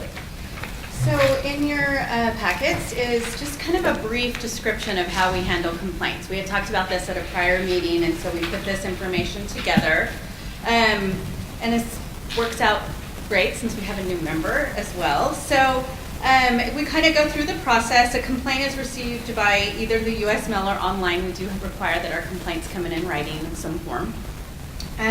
The complaint is entered into our system, and we acknowledge the complaints right away. That's something that the department has had all of its boards and bureaus do over the last few years. So at least if the complainant is getting an immediate acknowledgement that we've received their information. And then once the complaint is entered, a case is opened, and it goes to the an enforcement unit analyst. And that, it depends on what we're looking at is our next course of action. Usually if it's a foot spa or an unlicensed activity complaint, an inspection is sent out pretty quickly on that. If it's a consumer harm complaint, we get a lot more information from the complainant first. We have medical releases that they give us. We look at photographs of the injuries. And then we do ask for an inspection, depending on what type of complaint it is. We want to see how clean their salon is and what may have added to the consumer harm. And then we often will ask for subject matter experts. So we'll send our case to an expert in that license type and have them review and give us their opinion as well. So that's, each of those steps requires some decision making on the part of our analysts and our enforcement unit on how egregious the complaint is, if it goes forward, if we can be assured that the complaint has been, for instance, if it's a foot spa, we make sure that they understand that they're how to clean the foot spas correctly and that they actually are cleaning the foot spas correctly. So that's kind of a big picture of what we do in the office for how the complaints are received and what we do with them. And then on our next page, I put in some information on how we're coding our system right now. And this kind of goes into what we were mentioning earlier on our nail care task force. We, as most of you know, are on the Breeze system, which is fairly new still. And in the past, we didn't have the ability to have such detailed coding, and now we do with Breeze. So we wanted to give you a comparison of the types of consumer harm that we receive over the last 5 years. It's difficult, and as you can see in the first chart, we only classified complaints as infection. So that could have been a pedicure infection, it could have been a manicure infection, it could have been an infection on someone's scalp. So there wasn't the ability to break it down any further. There is now. We've been able, and we can even add more if we need to have a really good description in our system so that we can pull data on exactly what the complaint is about. So you can see in fiscal year, at the last chart, the fiscal year 15-16, this is after Breeze, so this is really clear, good data for these 2 years, because we were able to break down the types of consumer harms so detailed. Does that make sense? Yeah. So now that we have this established, we will be able to report this under the executive officer's report, and we'll report it to you quarterly. So it'll become part of our statistical reporting so that we can see if there's any trends that are changing in the types of consumer harm we are receiving. Pedicure infections, #1. Wish it wasn't, but it is. But we did want to make a couple other notable statistics that in the year 15-16, the board received 15 complaints related to skin infection and only 1 in the year 16-17. In 15-16, we received 17 complaints relating to a skin allergic reaction. Again, just keep in mind, we say skin, a lot of people think that might be facial. It's often pedicures. A lot of people have reactions to the different types of products that are being used on their feet, and we get those complaints as well. So, and we've only received 2 this year. So I think we're on track to have some really good data on tracking consumer harm and being able to look at these different trends. All right, any questions? I do. Sorry, you go. Two quick questions. First of all, on the process, just to refresh my memory. For item number 1, you receive a complaint, so that would be day 0, let's just say. Approximately how long does it take to get to step 4? I mean, you receive the complaint, how long does it take for a letter to be sent out? Is it? I don't expect it to be 24 hours. We send a letter out we send an acknowledgement letter out within 5 days. 5 days, okay. And that's standard, and it's probably quicker than 5 days, but but that's our goal, and we're always within it. And then, depending on the severity of the complaint, sometimes an inspection can be requested right away.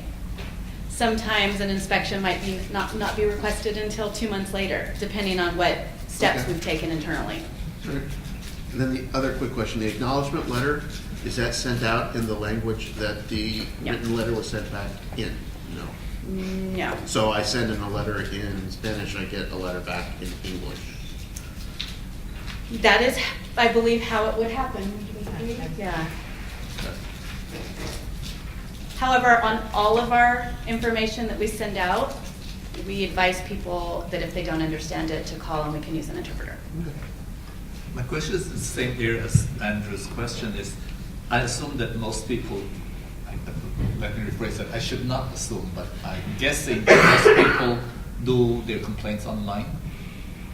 It's, But yeah, I think most okay. now, because it's. But the question more is that by mail, what do we do to make it easier for people to file a complaint? Is there a form Mhm. that they fill up? There is, and we have that form online, and I believe it's translated, correct? That form, it comes in our main languages, the 4 languages. Okay. And just from experience, is there any significant percentage of fraudulent or malicious complaints? What do you mean by fraudulent or malicious? People just wanting to get back at someone. Yes, absolutely. And we usually can tell. To be honest, sometimes the complaints say it flat out. That they got fired from a salon and they used dirty tools. I mean, sometimes they're that. So we still look at them. We look at when the last time they were inspected, if they hadn't been inspected in a long time, even if we don't believe necessarily the complaint and they hadn't been inspected in a long time, we still will probably do an inspection because That directed inspection. right. That's getting probably less common because with Breeze, we have developed a new system for our inspectors. So our inspectors have been focusing on salons that have never been inspected or haven't been inspected in 5 years. So consumer complaints are always their top priority, but we've been able to provide each of our inspectors a list that's color-coded. So if they have a list and if it's red, that means that salon hasn't been inspected in at least 5 years. All of our inspectors have been working on that, and so lots of people that had never been inspected have now been inspected. Most of our inspectors are down to about 2% of their territories being never being inspected or too long of an inspection. And so now that our inspectors are getting caught up in their own territories, we are sending them into other territories. We have 3 that we have volunteered to go into San Francisco. So we split San Francisco into 3 areas, and so those are Sacramento inspectors or Northern California inspectors. The 3 of them are taking over San Francisco and trying to get those inspections done. How many salons again are there in California? 46,000. 46,000. Is our complaint response timing similar to the timing of other states? Other state cosmetology boards? Right. I like to think we're the best. No other state comes even close to our volumes. So considering that, I think we're probably, I'm not sure that a lot of other states even acknowledge their complaints. They might just start working them. So we at least get a very quick, immediate response to our people that are complaining. So it's hard to say.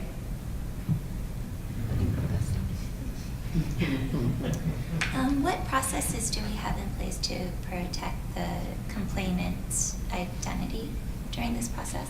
So we let them know up front that for one, we accept anonymous complaints. So people don't have to tell us their names.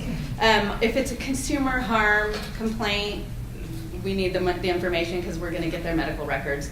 But we actually do not release consumer complainants' names at all to anybody except for internally in our office. So even the inspectors they'll get a description of the complaint, but they don't receive who that person was. Are there any additional questions? Okay, thank you, Ms. Underwood. So now the next item on our agenda is the discussion and action on some proposed bills that can impact our board. So I'm going to again defer to Chrissy. So there's no action needed. Oh, well, no action. So I will just go through each of the bills and let you know what has happened. Okay. I think most of them have a status update already, but things were happening at the last minute and we needed to get the packets out, so we might have some new updates. So AB 326 is the bill that is for the physical and sexual abuse awareness training. This bill has passed. and we will look at implementing it. So at our next board meeting, we will be talking about how we are implementing all the bills that impact us in this packet. Next is AB 1099. That was the bill for gratuities. That bill did not move forward. Okay. Is it a 2-year bill, so it can be considered next year, or is it done? It's done. Okay. AB 1516 is our next bill. That's just a maintenance of the code, something that we have to track and handle, and that bill was signed by the governor.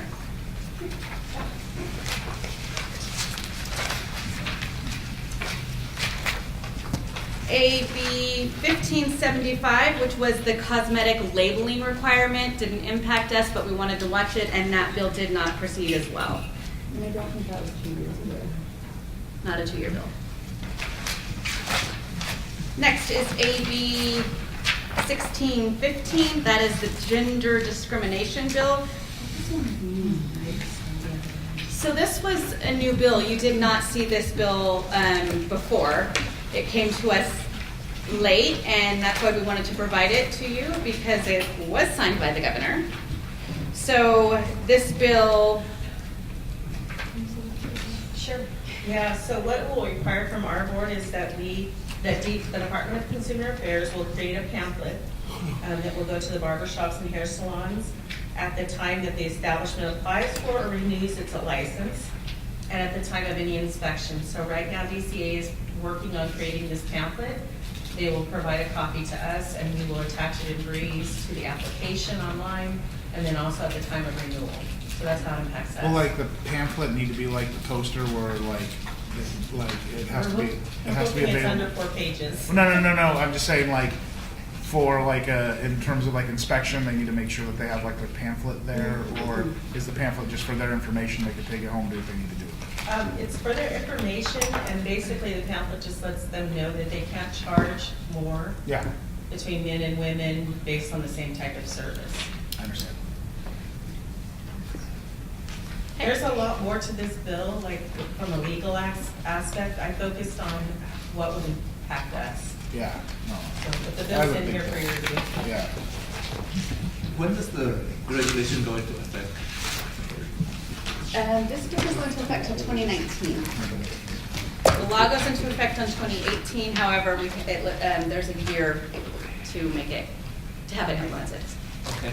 How would, I know that you said if a new license is requested or renewal, so does that give us enough window that everyone will at least receive it by then? Because how often are salons renewal? 2 years that everybody renews. So once it's implemented, it'll take 2 years for us to get to all of our So licenses. by the time it's implemented, everyone at some point would have either renewed or their licenses? Fully Yes. implemented, right. So it would be like we won't touch all of our licensees until 2021. Okay. Is there anything that we can do to help assist that gap, like alerts sent out to email? Okay. And this bill also requires, we'll put it on our website as well. Because I've been charged more, so I know that it happens, and I complain. In my salons, I've always charged by time. I've never charged by gender. So that's interesting. I always thought it was the law.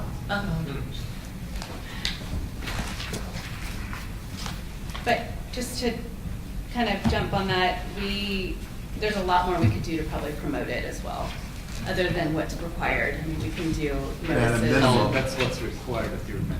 But at a minimum, by 2021, Right. everybody will be served the pamphlet. Right. Okay, our next bill is SB 247, which was the deregulation of barbers and the makeup section, and that bill is dead. Oh, it is a 2-year bill? It's a 2-year bill, so I guess I can call it dead. It's a long name, doesn't it? Yeah. And all it is strike throughs. We're on SB 247. Okay. SB 497. It's a big chunk. It's done. It's a 2-year bill, they said it's dead, but. I can't find the piece of paper here. Right, you never know. Oh, it's big. What they're gonna do in next week. Our next bill is SB 296, which is our nail care scope of practice, which we currently have an opposed position on, as well as the information we talked about earlier in this meeting, and this is a 2-year bill, so we will be continuing to track it. Next is SB 490, and that is the bill on commission wages, and that bill was signed by the governor.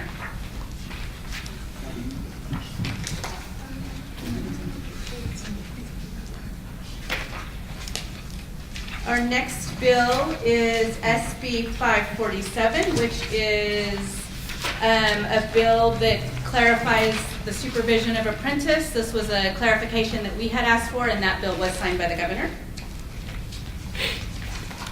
It's minor, but it's like really important to us, so we're really happy.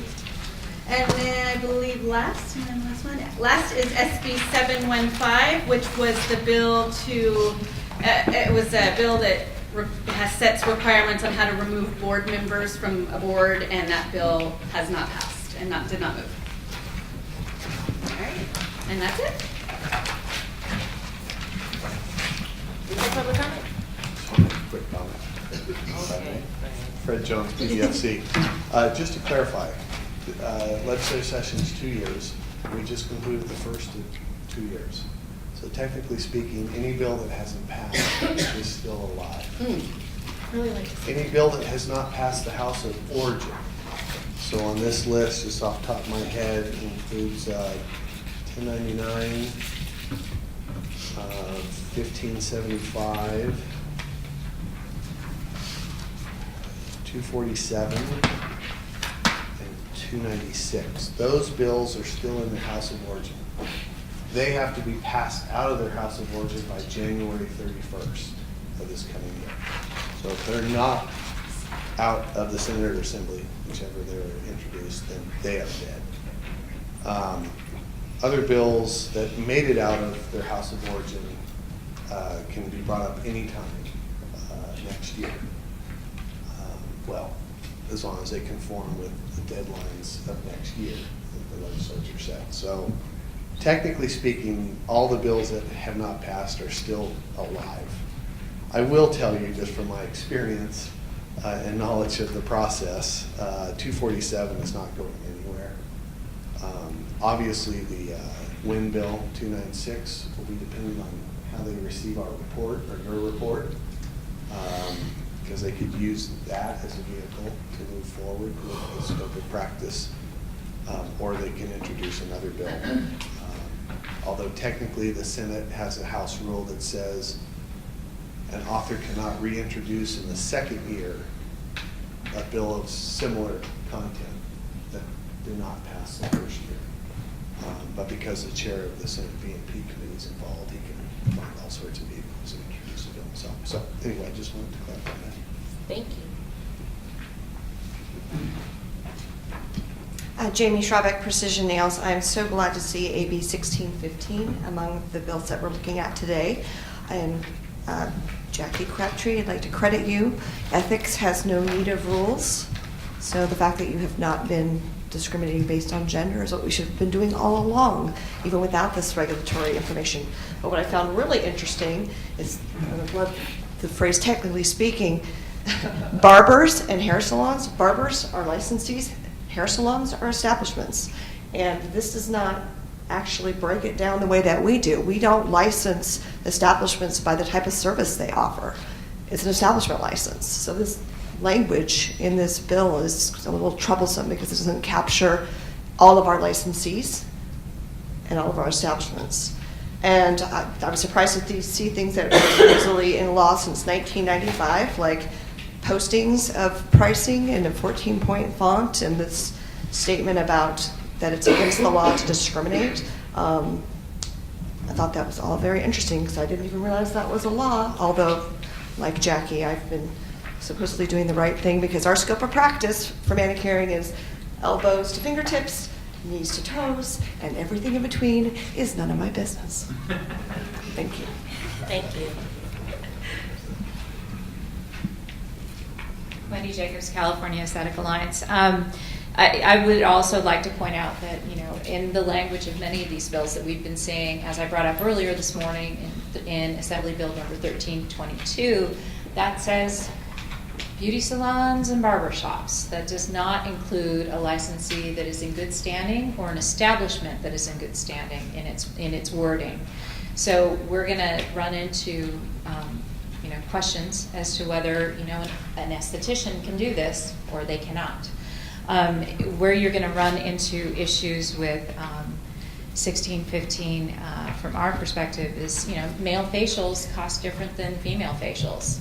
And did we know that we were already discriminating? Probably not.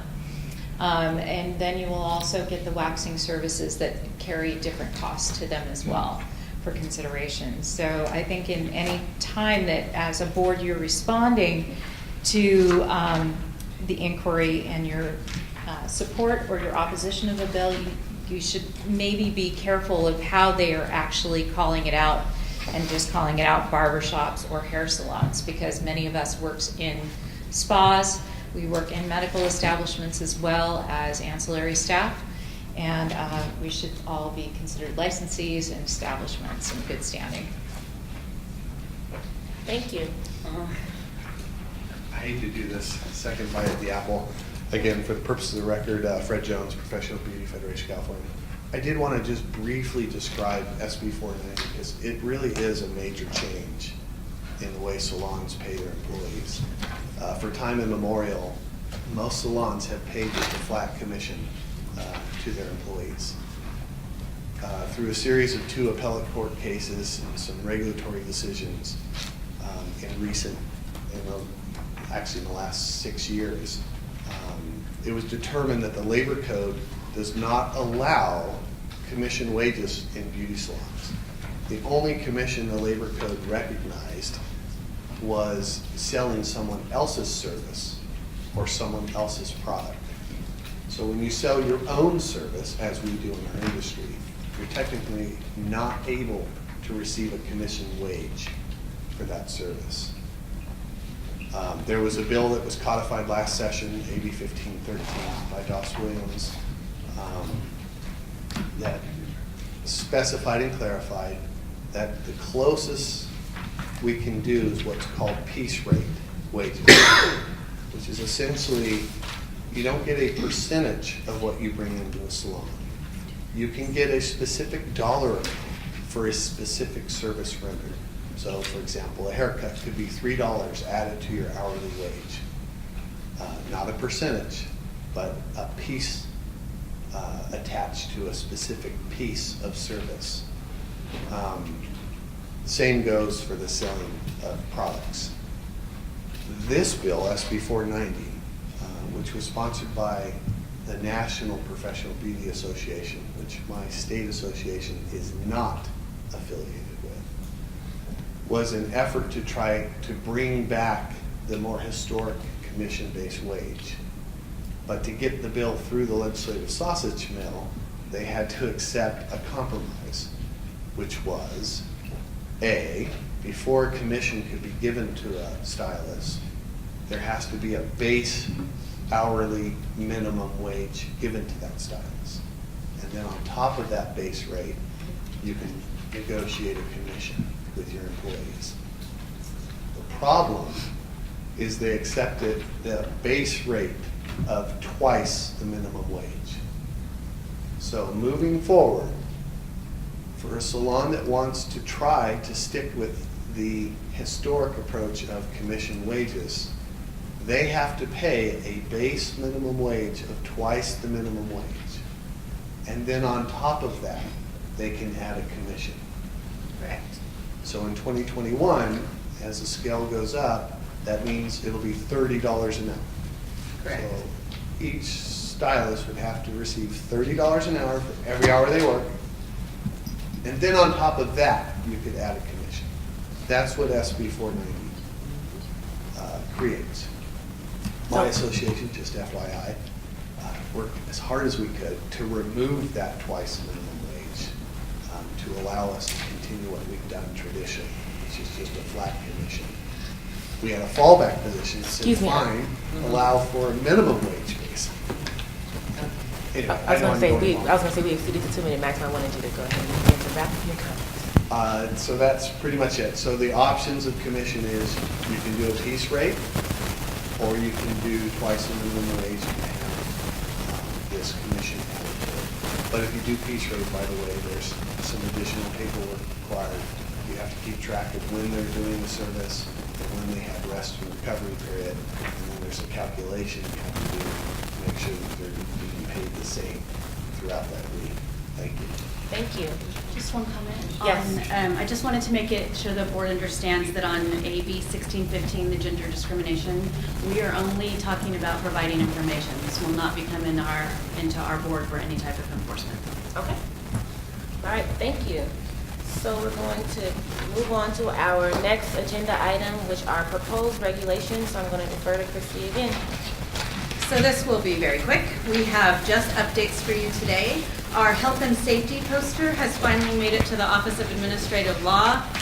Get it? So we should be hearing on that very soon. And then the following packages that are listed in your packet, which are the definition of access, transfer of credit or training, the NIC translation guide, administrative fine schedule, citation of establishments and individuals for the same violation, the installment for payment plan for fines, and our health and safety regulations. All of those packages that have all been previously voted on are currently under review with the Department of Consumer Affairs at this time. Okay, great. Are there any questions from my colleagues? Is there any timeline on these reviews? Could No. we see any? Primarily, the reason I'm asking is because of that 974.3 establishment and individual, because we get that a lot in Right. RC. There's not a timeline. The department's review doesn't provide us with a timeline. Any additional questions? Okay, seeing none, our next agenda item is agenda item for the next meeting. So do any of my colleagues have any agenda items they'd like to see? Yes.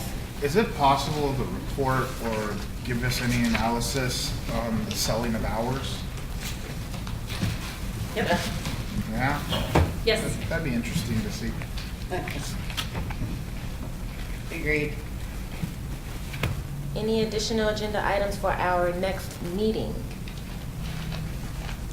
Okay, seeing none, we're now going to go back to our public comment.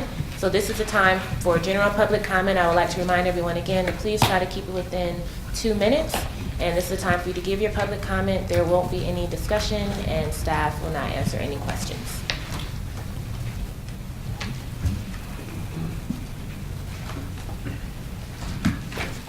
Hi, Macy again.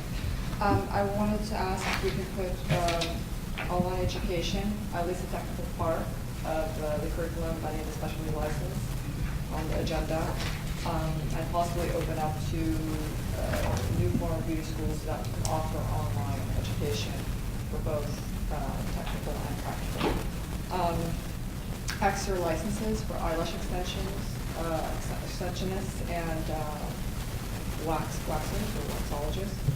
And then also if they can apprentice, for the estheticians can apprentice in salons, if there is a new license to be introduced for eyelash extensionists and waxologists, if they can also apprentice as well. And if we can discuss, the emergence of the gig economy and how can the beauty industry be a part of that. Technically, in reality, they already are, but I don't know if you guys are doing a Google research of who companies are out there that are sending employees or anything like contract technicians out to people's homes. I'm not trying to get anybody in trouble, but I want to know how can for me as an entrepreneur, or how can I be a part of that? I mean, technically I can in the threading business, but there's so much more, opportunity, I think, for a lot of self-employed petitions to take part in this. And if we can talk about that and would, of course, under the condition that all items that they use be disposable. So if that were to be allowed, then the market would respond with solutions. Obviously, that, they see an opening, okay? I'm going to implement a disposable diffuser. I'm going to, create many polishes or many, whatever. The point is, at least if it was, written under regulation that we can follow, then there's room. But if it's closed, shut, no, you can't deliver services in people's homes because of consumer harm. Which I'm still not quite clear on I want to know, I know you guys can respond, but where can I find statistics on the consumer harm beyond what you guys have and what was presented? How many services a year were performed? So I can know what's the, if 234 infections in a year out of 46,000 salons, then really, if that's a very small number happening, and what is the percentage of approximate unreported consumer harm? We need to know these answers, because I'm not, the SB 247 bill, it was a weak bill because he just wanted to eliminate occupations, I think, rather than editing and modifying to allow, decreasing the hours or allow more flexibility in pursuing that education so they can enter the industry quicker and then find that job. And then also, once they exit beauty school, they have actual skills. For example, they know how to do Brazilians, then they can start making money. But if they're going to come to an employer and say, oh, I can't, I have no experience, I don't know how to do Brazilians, how am I going to, so I'm going to pay for 40 hours a week so I can prepare you so you can do Brazilians. That's an extra cost you're adding on to the, small business owner who doesn't have a chain of salons. So, I mean, just these things need to hopefully take into consideration, and we do need to know if, the consumer harm exceeds the social, benefits of limiting, of creating these barriers to enter this occupation. That's it. Thank you. Thank you. Jamie Schrabeck, Precision Nails. As an expert witness for your board, I thought it might be helpful to have a flow chart of the consumer complaint process so that visually we could represent what exactly happens to a complaint. If it works its way all the way through the system and goes through the Attorney General's office and gets to the point where you're having an administrative law hearing and the possibility of losing your license. So that's just a suggestion, especially now that you're done with the poster. Thank you. Fred Jones, PBFC. I just want to let you know we're honing in on a date for our 18th annual Welcome to Our World event. Right now it's Monday, April 30. So this will be our 18th event where we invite the governor and the governor's staff and all the legislators and their staff to come and see what we do, and while they're captive audiences, tell them about our industry. And it's quite a successful event. About half of you around the table have been to our events, and so for the other half, I want you to definitely pencil in Monday, April 30 from 3 to 6 p.m. with more details, obviously, to follow. Thank you. Thank you. Wendy, California Aesthetic Alliance. Thank you for getting the poster finished. I know that was probably a challenge and a half because we complained about the font and the layout and everything else, and I really appreciate all the work that Tammy has had to put in on that. One of the things that we hear a lot in our group of about 3,000 licensed estheticians and people practicing skincare legally are inconsistent responses that we get from staff when we send in a question via email or on the website.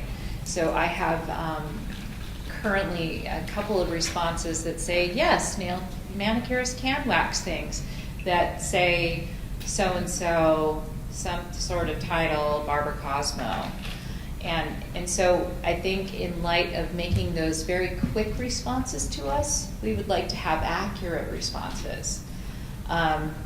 Because then I get a big flare up in the group in discussion that says, but so-and-so at Barber Cosmo said that manicurists already can wax. So then that causes a big, so we really like to have like slower, more accurate responses if that's the issue. And then Lisa brought up earlier in that chart that we were looking at, there's that 34% of people that just have a license that's out there in the stratosphere, right? So being a very female industry, I just want to say that it's not just because we're hanging on to them because we don't work anymore and we want to keep getting the discounts on hair products. A lot of these women are putting their lives on hold because they are mothers and they have chosen to take some time off, and they know they can hold their license for that amount of time.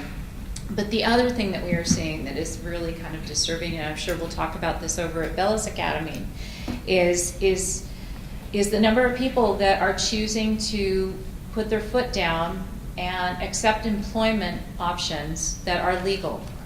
We are still faced with a big problem with people that are not able to be legally employed. They're still saying that we're not going to train you to do your services. We don't have to pay you to do your services. We're going to tell you what hours, we're going to make your appointments, and then we're just going to give you a random check at the end of 2 weeks. And people are starting to put their foot down about it. So that 34% may start creeping up into the people that are demanding to be legally employed if that is what the situation is in the state. Because this does, as I speak with my group, this does affect our futures. It affects our ability to build our credit. It affects our ability to pay our taxes correctly. And it affects our ability to have Social Security and disability in the back end. But I think you're going to hopefully, with our outreach within our group, see that people are going to start asking that they are being asked, that they are being employed properly in the state. So I thank all of you for your efforts in helping get that word out as well. So thank you very much. Thank you. Is there any additional public comment? You can approach the podium. So it was a great point. I also saw that there was a big 34. You have to state your name for the recording. Maysoon Sala. That there's 34% of people who are not using their license, and that potentially she saw that there's a connection. Well, if people are now, they're saying, well, you pay us for our training. That was the job of the beauty school. And parent, and I was, I had 5 employees. I don't think it's out of maliciousness that small business owners do not want to pay them or train them. It's just that can they? But by the time they come to us, they've already invested thousands of dollars. They're already in debt from the beauty schools, and really, I see that they can't. It's not enough income for. I mean, they're barely making $20,000 a year. They don't stick with it, but they still have to pay off that loan. I believe that the gig economy will bring back that 34% and say, hey, I'm going to use my license again because I have time.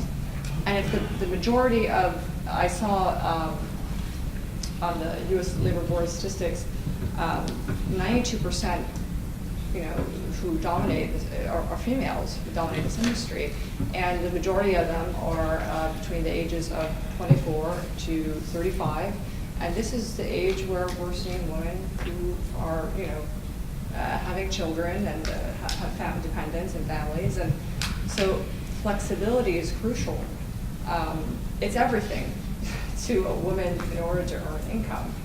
And so even if beauty schools put their hours from 5 to 10 at night, then wait, I'm going to work a 9 to 4 job, rush to my 5 o'clock class, 5 days a week, and then I come home at 10 o'clock tired and no time for my child. And it's just really overwhelming, and it's not economically feasible anymore for, especially Californians. I mean, we have the highest rate of poverty according to the Standard of Living. So that 34%, I believe they will come back if there's more flexibility in the regulations of how they can pursue their professions. Thank you. Thank you. Is there any additional public comment? Okay, seeing none, I will officially adjourn our meeting.